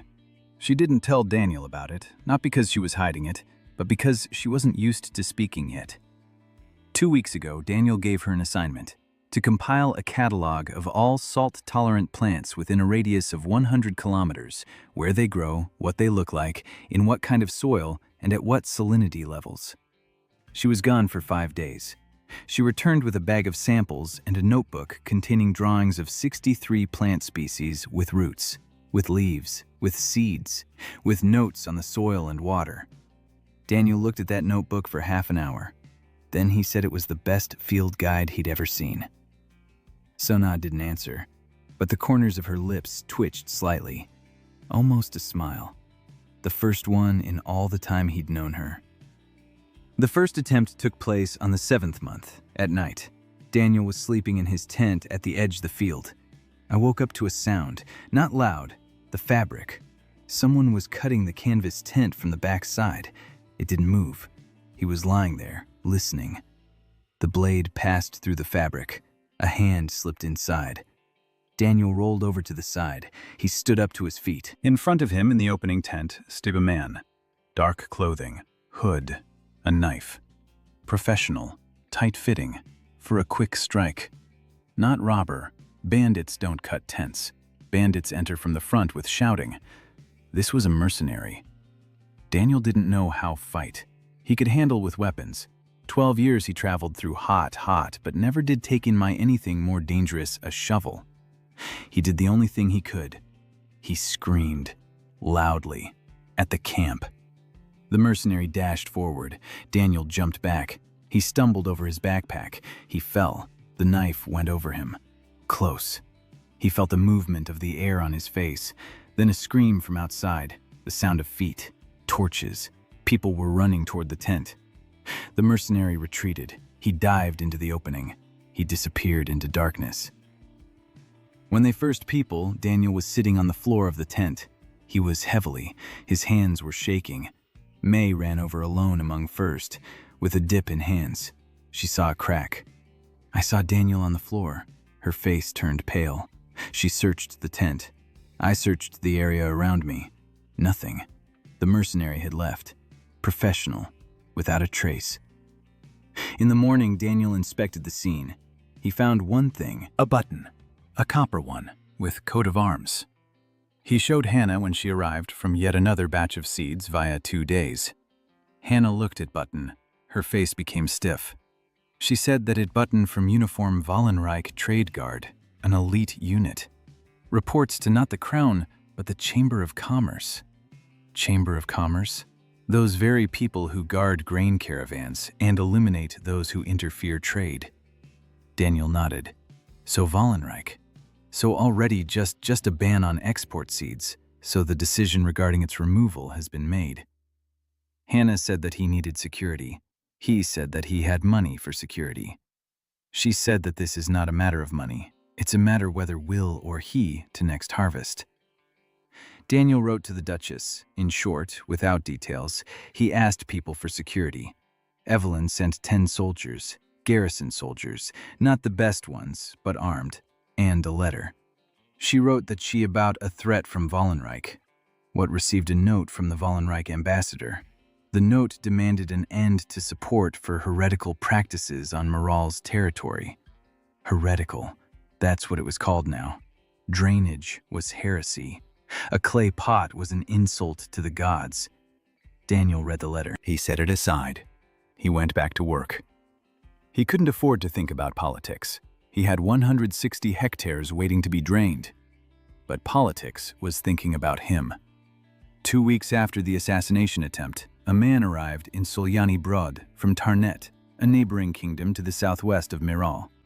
The man was richly dressed. He spoke politely. He introduced himself as an advisor to the king of Tarnet. He offered Daniel a title, land, gold, in exchange for moving to Tarnet, working for the king, restoring the lands of Tarnet, which had also suffered from the salt of oblivion. Not as badly as Miral, but they had suffered. Daniel listened. The offer was generous. The title of baron, an estate, 100 gold pieces a year, and the full support of the crown. He refused. The advisor smiled. He said it was an open offer, that Daniel could change his mind, and that Tarnet's doors were always open. Then he left. May asked why he had refused. Daniel said he wasn't done here. She said that 100 gold pieces was more than all of Salt Ford earned in a year. He said he knew. She asked why he needed this. He didn't answer, because the answer was too simple. He started here. Here was the first field. Here were the people he'd trained. Here was Tyron, shaping pots with trembling hands. Here is Nira and her workshop. Here is Xian with her notebook of plants. Here is May. He can't just walk away halfway through, because if he does, the system will die. The drainage needs to be maintained. The pots need to be replaced. The flushing needs to continue. This isn't a miracle he performed and then walked away from. It's a process, a continuous one. If he leaves, if he stops monitoring it, in 2 years the salt will return, the fields will die again, and all those people, all 300 of them, all 47 sacks of barley, it will all be for nothing. He couldn't. After the Tarnet advisor left, Hannah came to see Daniel that evening. She sat down next to him. She was silent for a long time. Then she said he was an idiot, that he'd turned down a title and gold, that he could have lived like a human being instead of like a mole in a trench. He said that was exactly how he lived. She looked at his hands, dirty, with cracked skin, calluses upon calluses. She looked at his clothes, the same fleece jacket, tattered, patched with rags, jeans worn through to holes. He looked worse than any peasant in the camp. She said he was lying to himself, that no one does this for free, that he had a reason, a real one he wasn't telling her. He was silent. Then he said his reason was simple. It was the only thing he knew how to do, to work the land. If he doesn't work it, he's useless, and being useless is worse than being poor. Hannah looked at him for a long time. Then she stood up. She said he was still an idiot, but that she'd bring him a new jacket. because he wouldn't survive the winter in that one. And she left. A month later, winter came. Daniel's first winter in this world. Cold, dry, windy. The work didn't stop. They dug drainage ditches even in winter. The ground was harder, people were freezing. But they dug, because they had to plant in the spring, and the drainage had to be ready by spring. Daniel got sick twice. A cold, a cough, a fever. The local doctor wasn't there. Sian Ah brought him herbal decoctions, bitter, smelly, effective. She sat beside him while he drank them, silently. She didn't leave until he fell asleep. When he was recovering from his second illness, May told him he had no right to get sick. If he died, everything would die with him. He was the only one who knew how it all worked. He said no. That she knew too. That Kieran knew. That Brot knew. That the 20 masters they'd trained knew. She shook her head. She said they knew how to dig, but they didn't know why. They don't know how to plan, how to calculate, how to build a system for a new site from scratch. He knows. Only he does. Daniel realized it. She's right. He's the bottleneck, the single point of failure. If he's gone, the system will keep running for a while, but it won't be able to expand. It won't be able to adapt to new conditions. It will stagnate. Then it will begin to deteriorate. He needs to pass on his knowledge, all of it, completely. Not just show her how to dig, but explain exactly why it's done that way. Teach her to think, teach her to calculate, teach her to see the land the way he sees it. He began to truly teach May. Not for foreman work, engineering. 2 hours every evening, by the light of the campfire, with a notebook, with drawings, water balance, types of salinization, drainage calculations, determining slope. She studied voraciously, like a hungry person eats. Questions, questions, questions. He answered them all, patiently, in detail, as if he were explaining it to a university student who wasn't there. Winter passed. Spring began. Daniel stood at the edge of 75 hectares of prepared land, with drainage, with pots, with filters, ready to receive the seeds. Hannah brought the wheat, real wheat, winter wheat, 3 carts, smuggled past 2 checkpoints, with a knife scar on her forearm that hadn't been there before. Daniel asked what had happened to her arm. She said nothing. She'd cut herself. He didn't believe her. She didn't press the matter. Planting began on the first warm day. The wheat sprouted on the 8th day. 150 hectares. A green field on the horizon to the horizon, there where 3 centuries it white dead plain. People stood at edge and watched. No one said speak. Words were not needed. Liz Morale arrived at early spring, her younger sister of the Duchess, 16 years old, light hair, a smudged face. She arrived without her sisters, ran away from the palace. She galloped on a 1/2 a day of the journey. When the Duchesses arrived for her a day, Liz was already standing on knee-deep in trench and passed to Daniel clay pipes. The guards reported to the Duchess. Evelyn sent a letter, a short one, addressed to Daniel. She asked to keep an eye on after my sister.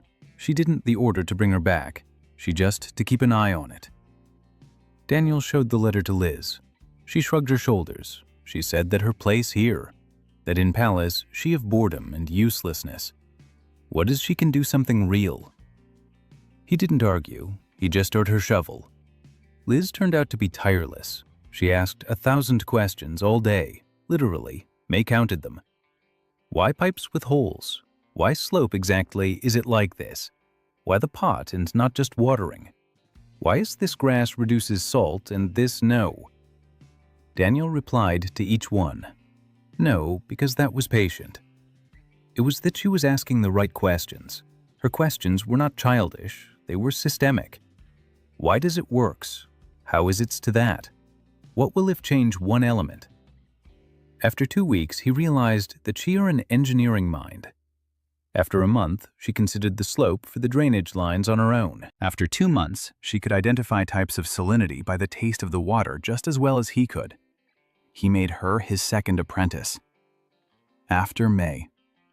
But while May was a hands-on person, an organizer, a doer, Liz was the brains. She saw patterns, connections, systems. She reminded him of himself at 22, only hungrier, only angrier, only with fewer textbooks and more calluses. Meanwhile, Julia wrote her first report to the guild. She had been working at the camp for 3 months already, spying, taking notes. But the report turned out strange.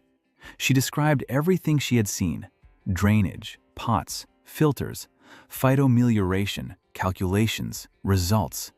And at the end, she wrote that the strangers' methods worked, that they demonstrably reduced salinity, that the harvest was real, and that 3 centuries of fertility magic hadn't achieved what this man had done in 8 months with a shovel and clay pipes. She sealed the report, handed it to the courier, and immediately regretted it, because she knew what would happen next. The guild would not be pleased. 6 weeks later, a reply arrived, not from her immediate superior, from Master Kalden Wara himself, the head of the Valenreich Guild of Fertility Mages. The reply was polite, cold. Master Kalden thanked her for the detailed report. He asked her to continue her observations, and he informed her that the guild was sending an inspection commission to Morol. 5 fruit-bearing mages. The purpose of the inspection? To verify the claims regarding the restoration of salt-affected lands using non-magical methods. Julia read the letter. Her hands were trembling. She knew what a guild inspection commission was. It wasn't an audit. It was a trial. They would arrive. They would inspect the fields. They would conduct magical tests. And they would declare that the results were fraudulent, or that the land had come back to life thanks to residual fertility magic rather than drainage, or that Daniel's methods were dangerous and violated the divine order. There were many possibilities. The outcome was the same: discrediting, a ban, destruction. She went to see Daniel, for the first time in 3 months, not as a spy, but as a human being. She sat down across from him. She was silent for a moment. Then she told the truth, that she wasn't a researcher, that she was a fertility mage, that the guild had sent her to spy, that she'd written a report, and that a commission was on its way.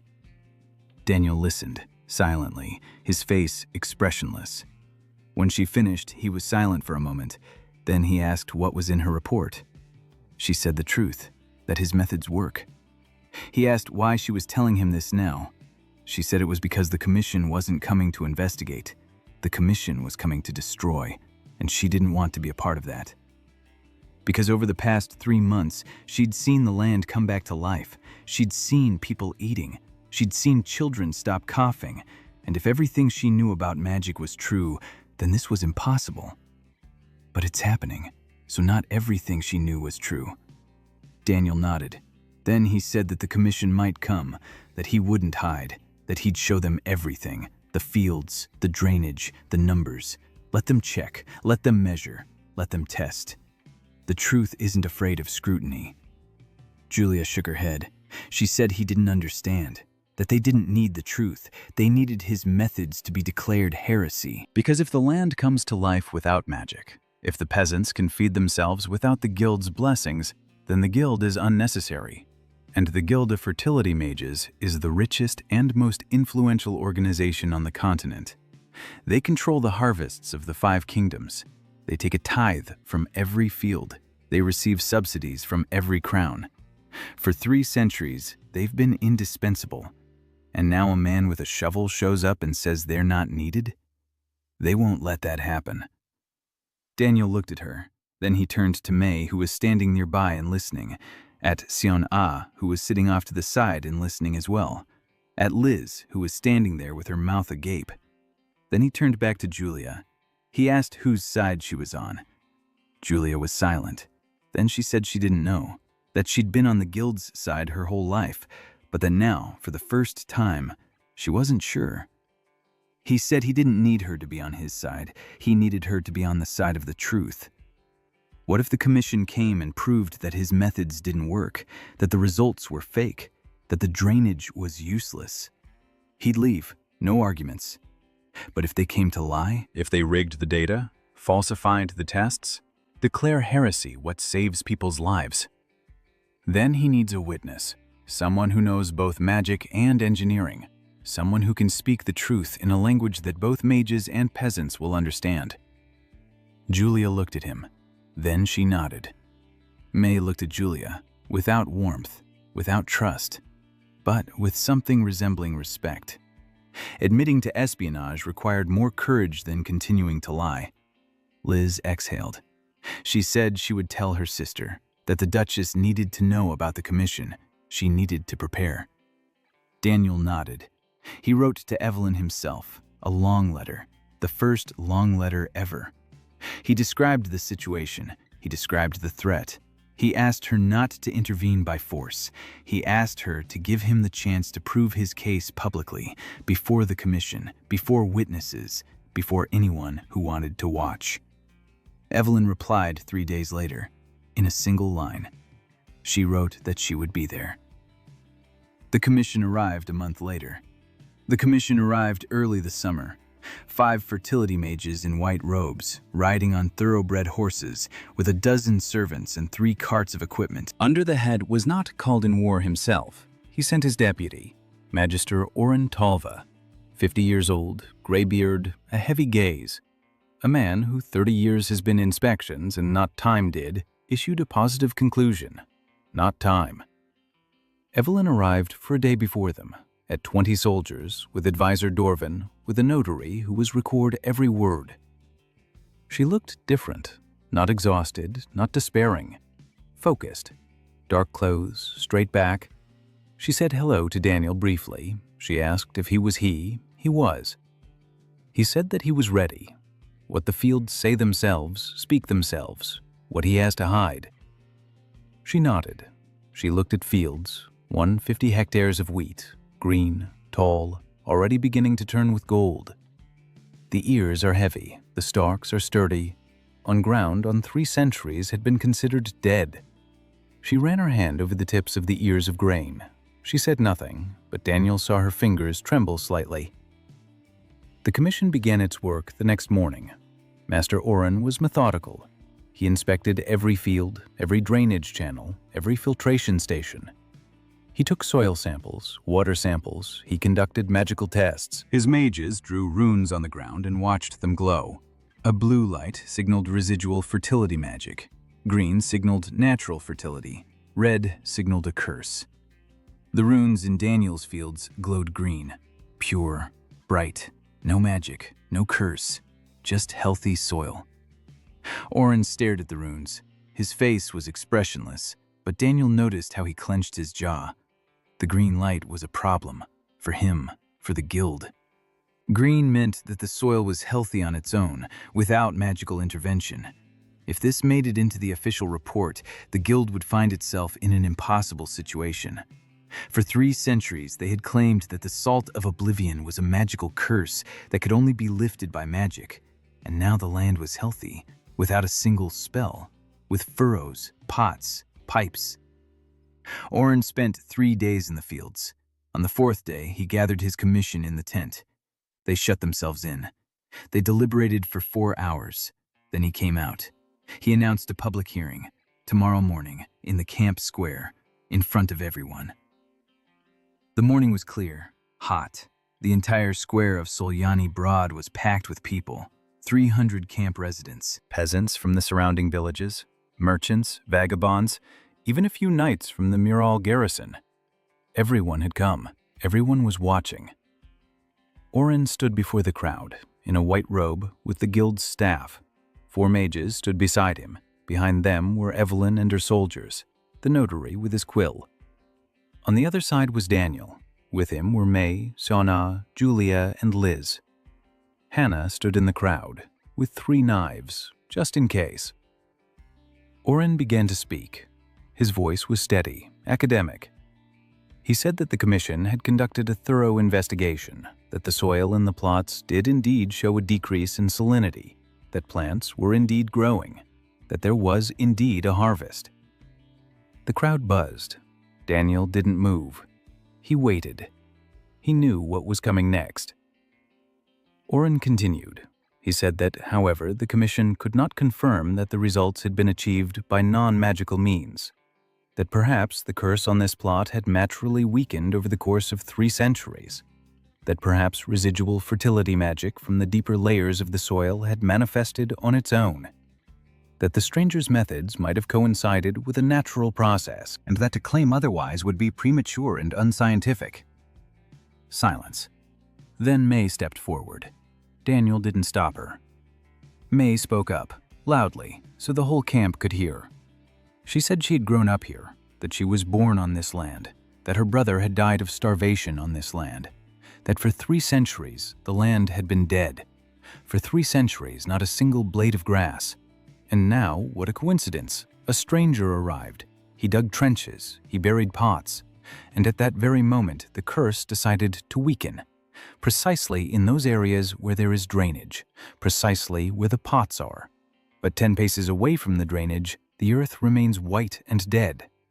What a convenient coincidence. The crowd began to murmur. Oren raised his hand. He demanded silence.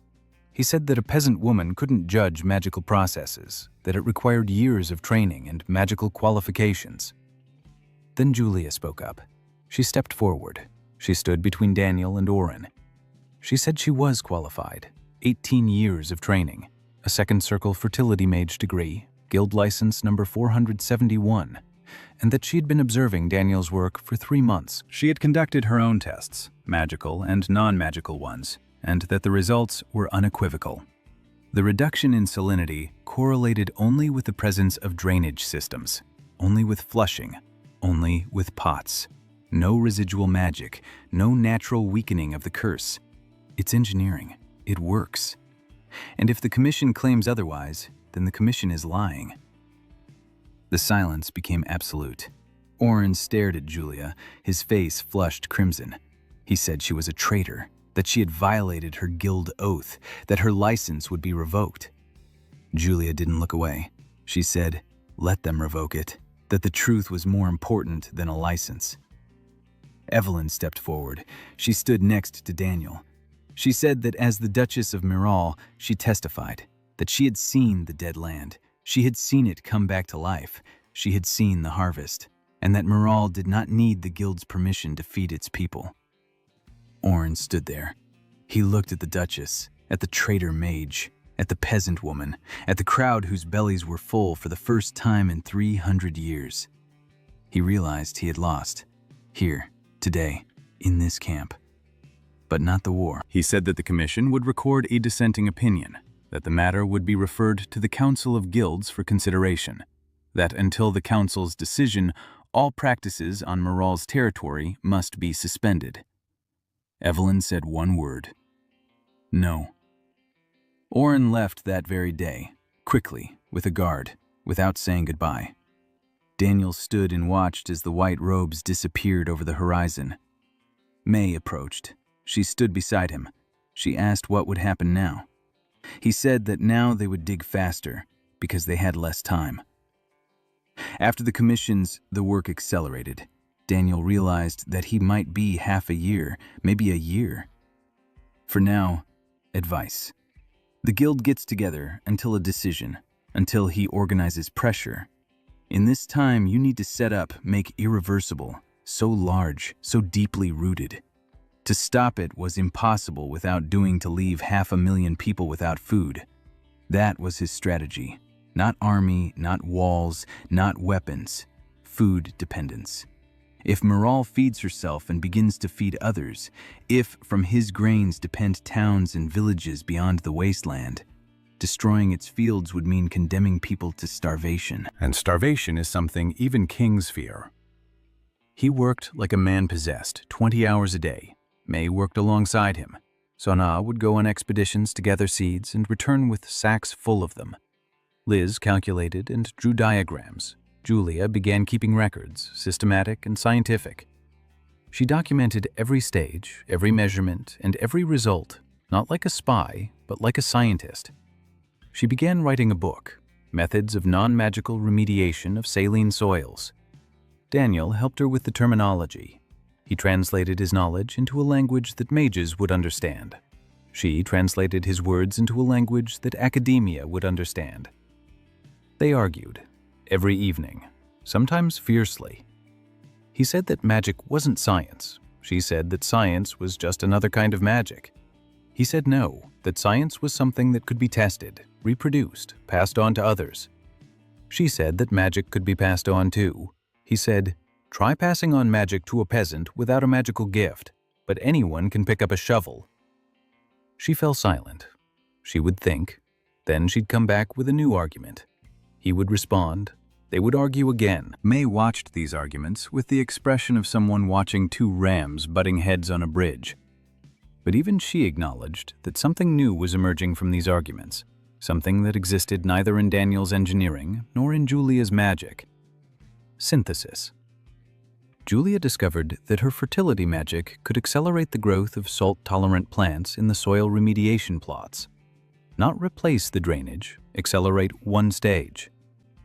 Sion-Ah brought the seeds. Julia germinated them with a spell in a day instead of a week. Sion-Ah planted them. Daniel's drainage system removed the salt. 3 technologies, 3 people, 1 result.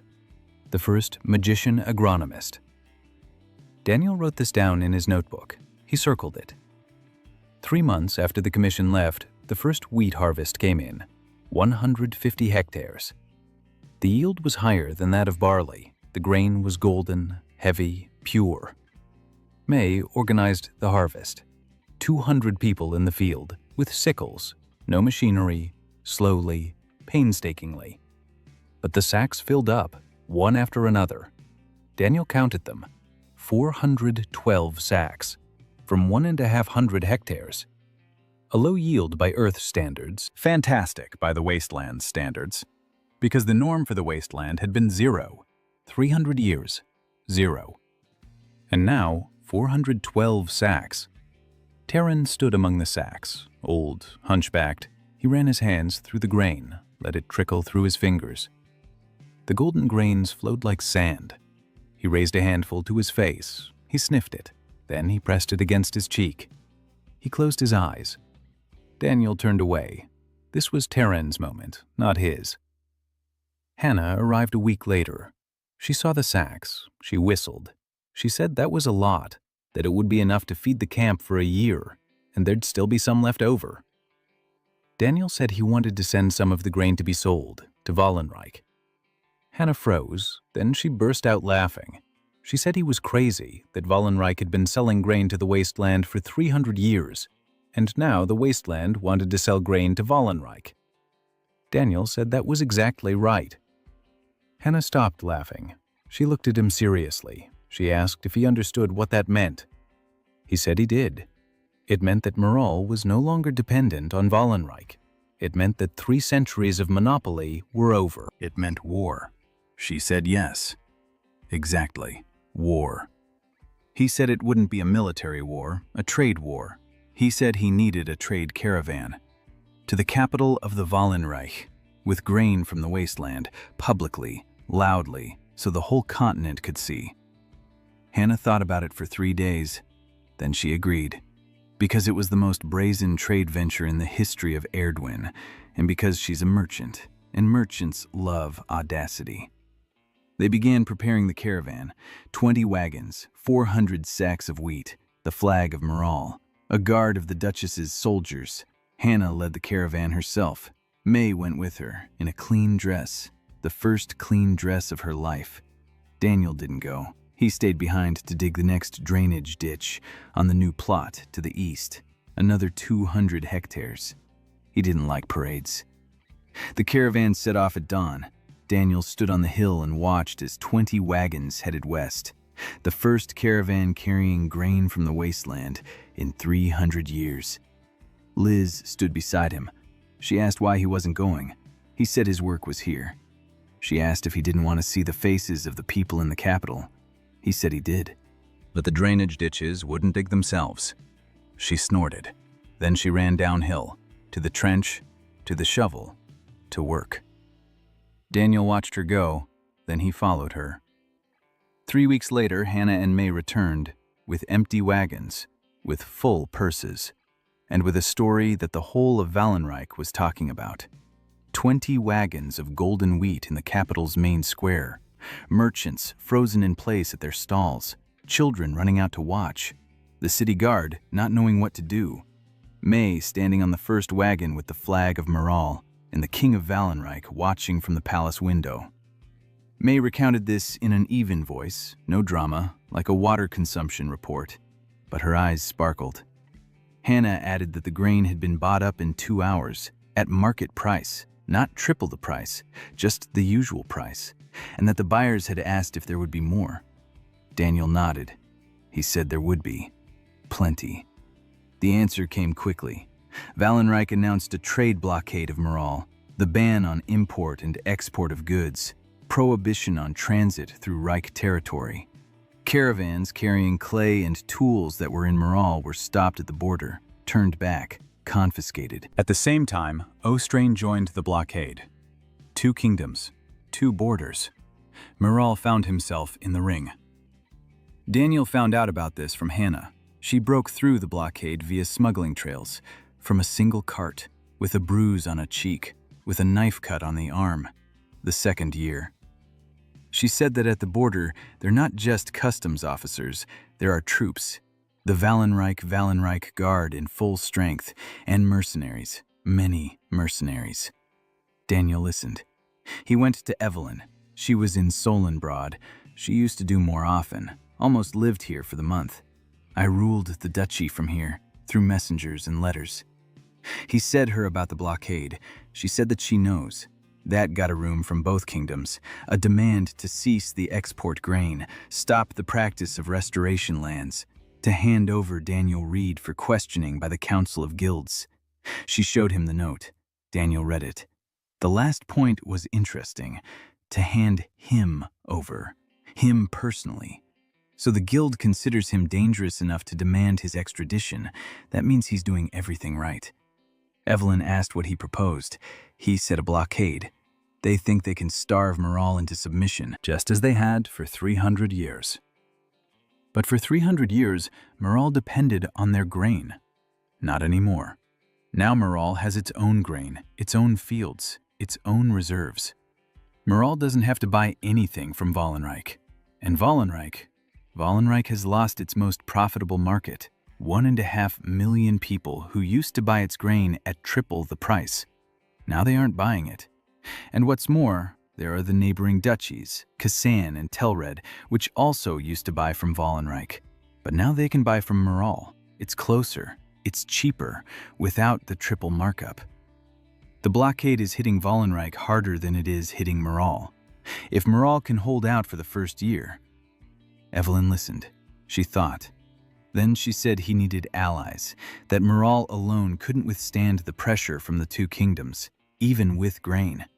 He needed those who would support him, who would stand by his side. Daniel said he knew, and that he already had allies, Kasan and Telred, the free lands and the borderlands. They too were part of the Wasteland. They too were salt-scorched. They too were starving. If he showed them how to restore their lands, if he sent craftsmen, if he provided seeds and blueprints, they would stand with Moral. Not out of gratitude, out of self-interest. Because if the Valenreich crushes Moral, they'll be next. Evelyn looked at him. She said he was thinking like a politician. He said no. He was thinking like an engineer. The system had to be stable. A single point of support is unstable. 3 points already make a structure. She almost smiled. Almost. He sent May to Kasan, with 20 trained masters, with seeds, with blueprints, with notebooks full of calculations. May left without looking back, businesslike, composed, different. Not the girl who had dug the first trench with him a year ago. A master land reclamation engineer, head of the training program. A person who knows not only how, but also why. He sent Sion A to Telred, with a plant catalog, with seeds, with a quiet confidence she hadn't possessed even half a year ago. She left. Before leaving, she handed him something, a small dried flower, purple, a rare species. She found it at the bottom of a dried-up lake, the only one of its kind. She said quietly that it was for him. just like that. He took it, put it in his notebook, between the pages of his calculations. He kept Julia with him. It was dangerous for her to return.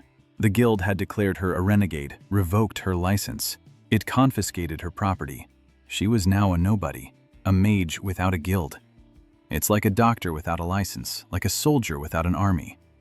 She took it in stride, more calmly than he'd expected. She said that the book was more important than the license, that if she finished the book, if she published it, if the world read it, then no guild would be able to hide the truth. He agreed. Meanwhile, Daniel returned to the excavation, to that stone trough he'd found months ago.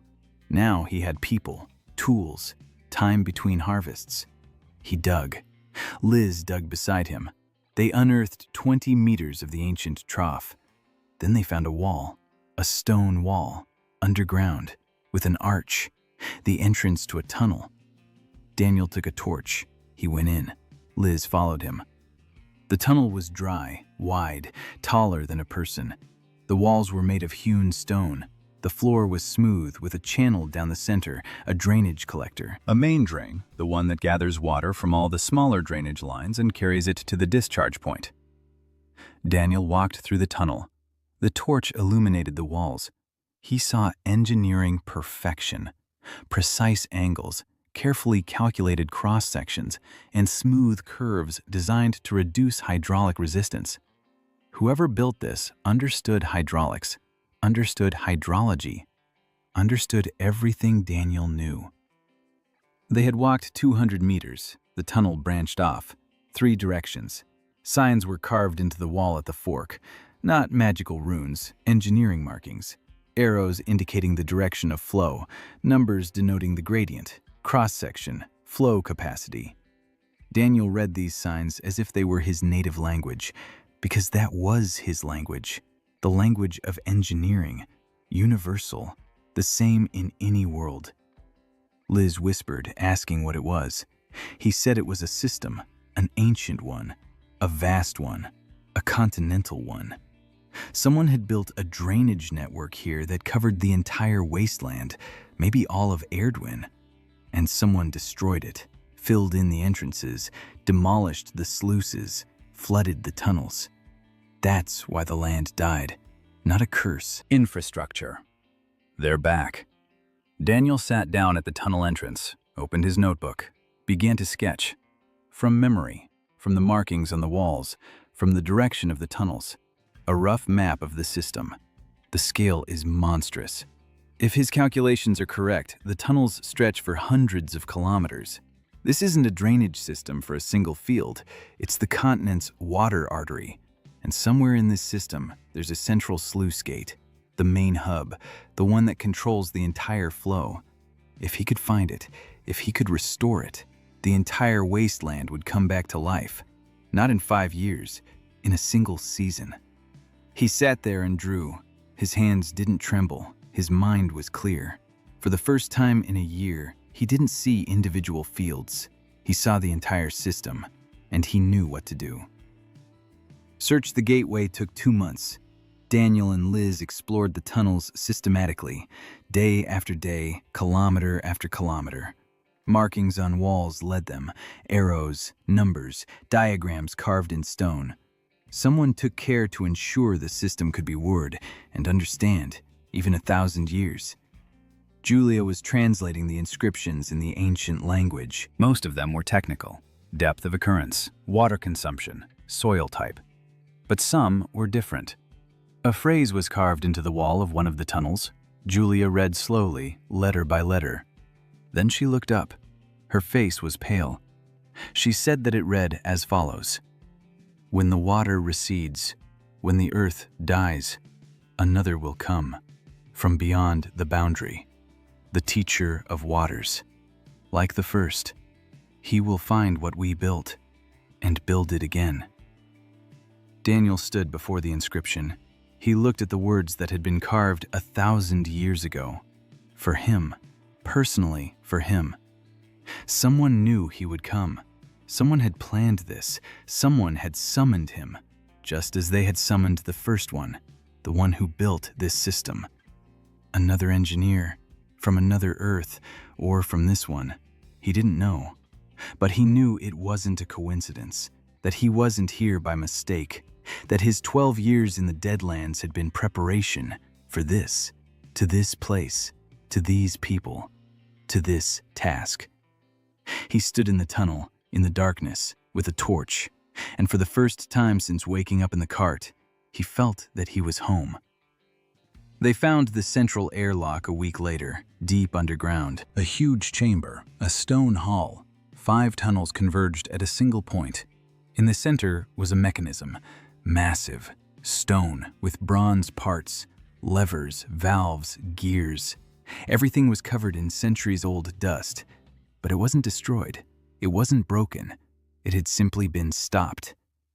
300 years ago, someone lowered the main gate, cut off the flow, and the water stopped flowing. Without water, the drainage stopped. Without drainage, the salt levels rose. Without drainage, the land died. So simple, so monstrously simple. Daniel examined the mechanism for 3 days. Every detail, every joint, every lever. The mechanism was in working order. Bronze doesn't rust, stone doesn't rot. Nothing had broken in 1,000 years. All that was needed was to lift the valve, and the water would flow. He wrote to May and Kassan. He wrote to Siane and Telred. He wrote to Evelyn. He wrote the same thing to all of them. I found it. Come. They arrived 10 days later, all of them. May from Kassan, tanned, tough, confident. In 3 months, she had trained 60 craftsmen and laid out the first fields in the free lands. Siane from Telred, quiet, but different. She spoke now, not much. But she spoke about the future, about what would happen in a year, in 5 years. She had learned to plan. Evelyn from the capital of Meral, with news. The Council of Guilds had declared Daniel Reed a heretic and an enemy of the Divine Order. They had offered a reward for his capture. Tarnet had joined the blockade under pressure from the guild. Meral was now completely isolated. But, and this was the crucial but, Kassan and Telred refused to join the blockade because May and Sion-A were already there, because the first drainage ditches had already been dug, because the first sprouts were already breaking through, and the people of Kassan and Telred told their rulers one thing: we're eating. For the first time in 3 years, we're eating. Try to stop this.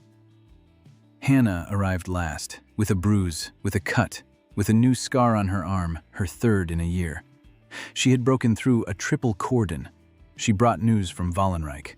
Magister Kalden War demanded military intervention from the king, an army against Meral.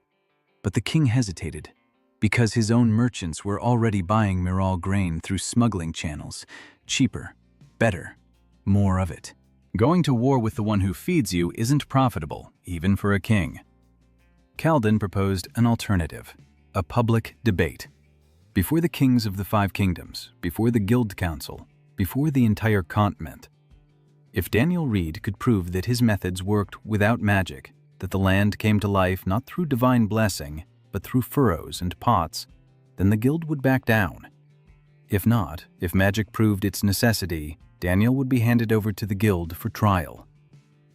It was a trap. Daniel knew it. May knew it. Everyone knew it. But to refuse would be to admit guilt. It would give Kalden a pretext for war. Daniel agreed. But first, the airlock. That night, they descended into the chamber. Everyone, Daniel, Evelyn, May, Sane, Hannah, Julia, Liz, 7 people, with torches, in the silence of the dungeon. Daniel performed a final check. He inspected every connection, every lever. He nodded. He looked at May. She was standing by the main lever, her hands on the bronze handle, the very same handle that someone had lowered 3 centuries ago, stopping the water, killing the earth. Daniel nodded to her. May pulled the lever. It was heavy. It creaked, bronze against stone. Then a rumbling began, deep down, in the walls, in the floor, somewhere far away. Then the sound of water, quiet at first, then louder, then a roar. The water began to flow, through channels that hadn't seen it for 3 centuries, through tunnels, through troughs, through drainage lines stretching for tens of kilometers in all directions. The walls of the hall lit up. It wasn't magic. It was phosphorescent algae, spores that had been waiting for moisture for 1,000 years. They sensed the water. They came to life.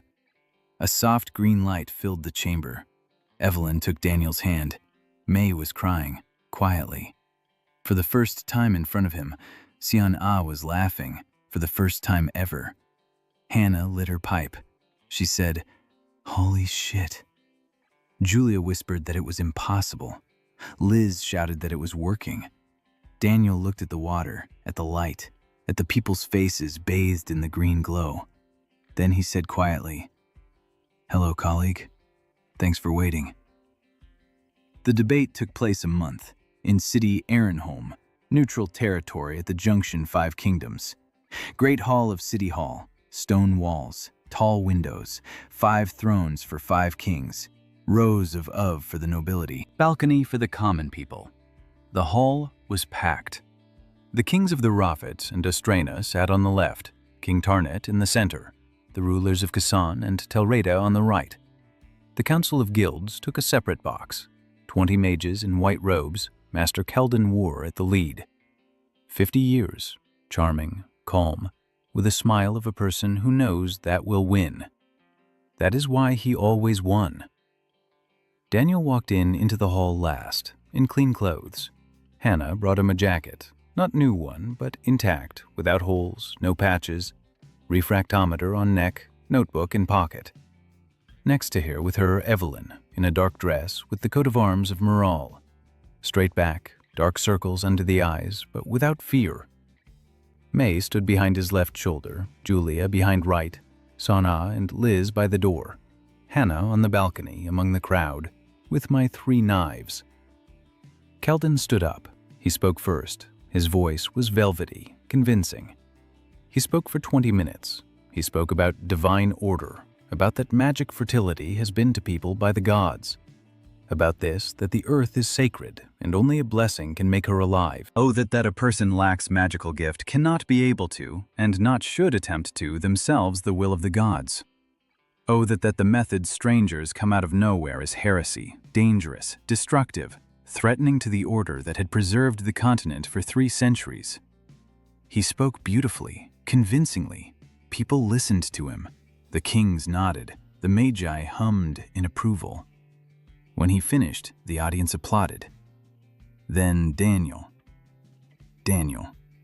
He didn't speak well. He know how. He said that didn't was going to argue about the gods. What doesn't knows about the divine order. What he, simple man who knows how to repair the land. And what instead words he wants, show.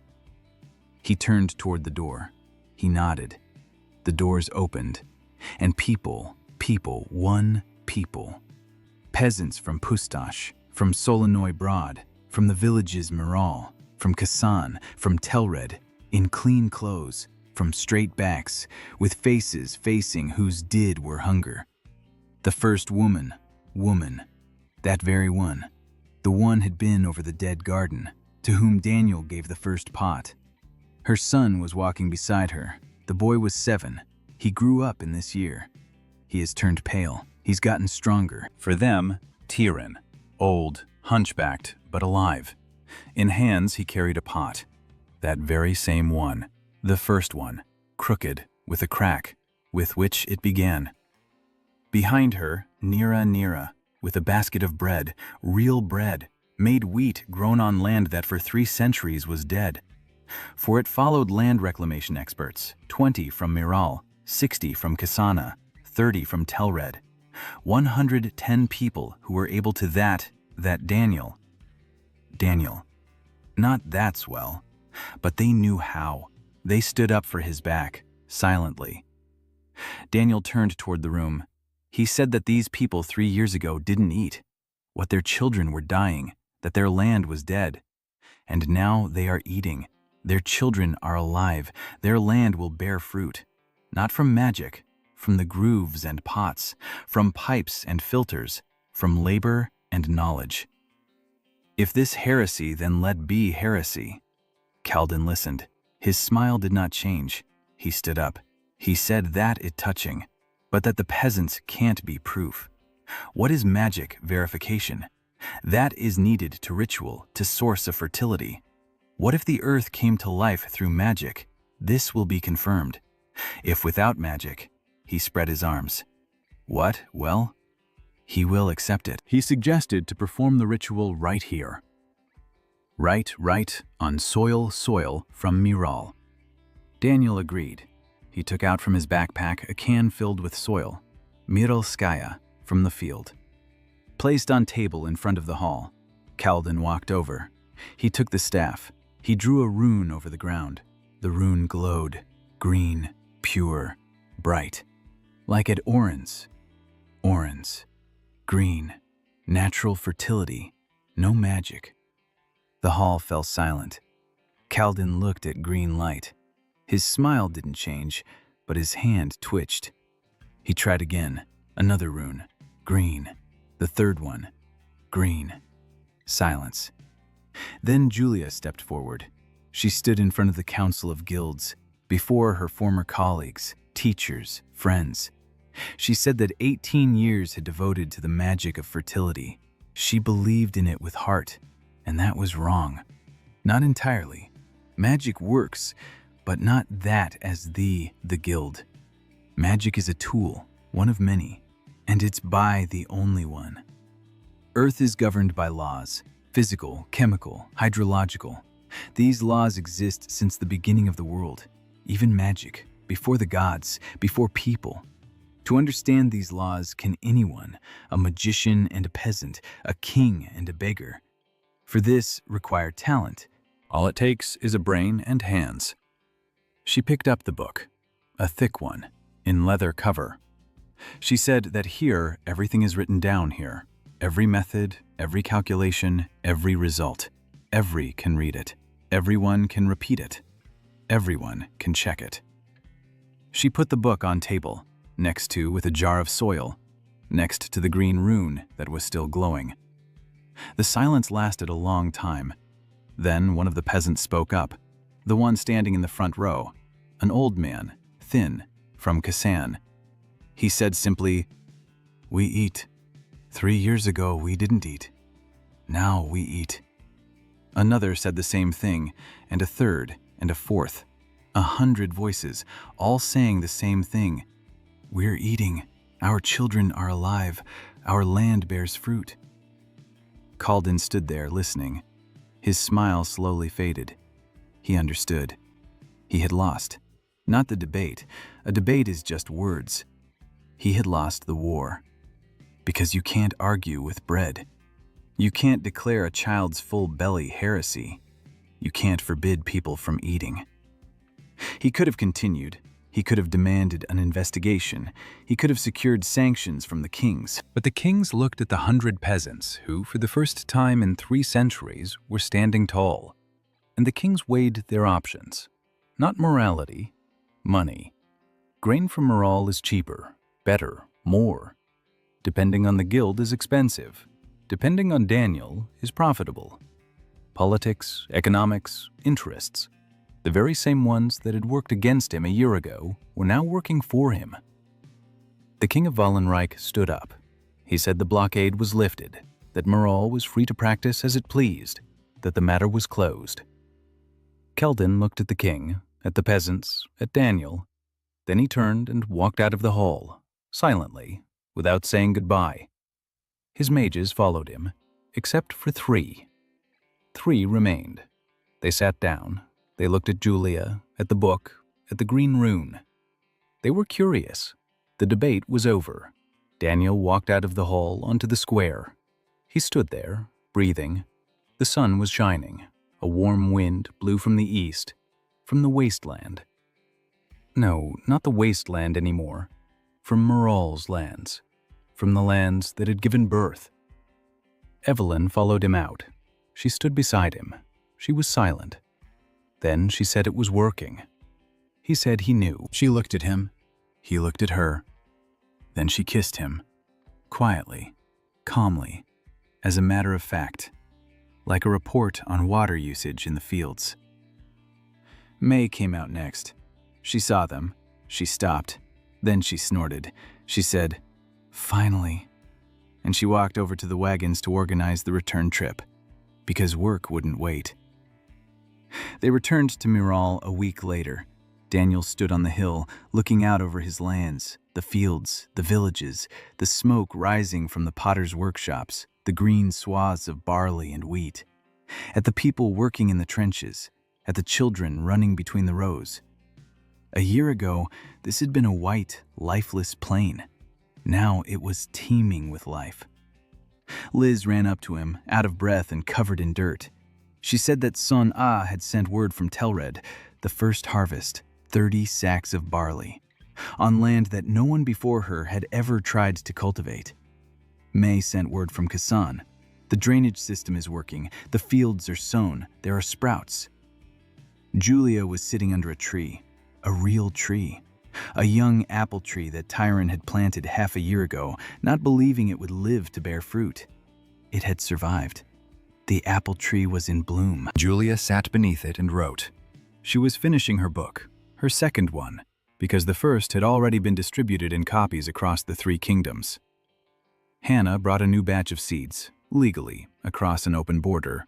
No bruises, no cuts. For the first time in a year. She stood by the wagon. She looked out at the fields. Then she walked over to Daniel. She said he wasn't an idiot after all, that maybe she'd been wrong. He asked what she meant. She said everything, and she left. That evening, Daniel sat alone, by the fire, with a notebook, the last page. He was counting. 2 years of work. 300 hectares of restored land in Miral, 60 in Kasan, 30 in Telred. 110 trained craftsmen. The ancient system is up and running. Water is flowing through the tunnels. At the current pace, the entire wasteland can be restored over the next 3 years. All of it. 1.5 million people would return to a normal life. He closed his notebook, set it aside, looked at the fire, then at the stars. Alien, unfamiliar, from other constellations, from another world, which had become his. He thought about the fresco in the tunnel, about the man with the backpack, about the inscription. Teacher of the Waters, the founder. That first one had also come here out of nowhere. He too had built. He too had changed things, and his system had worked for 1,000 years, until it was destroyed. Daniel would build it again, but this time he wouldn't be alone. This time, 110 people knew how. And Julia's book, and May's notebooks, and Son Ah's catalog, and Liz's blueprints.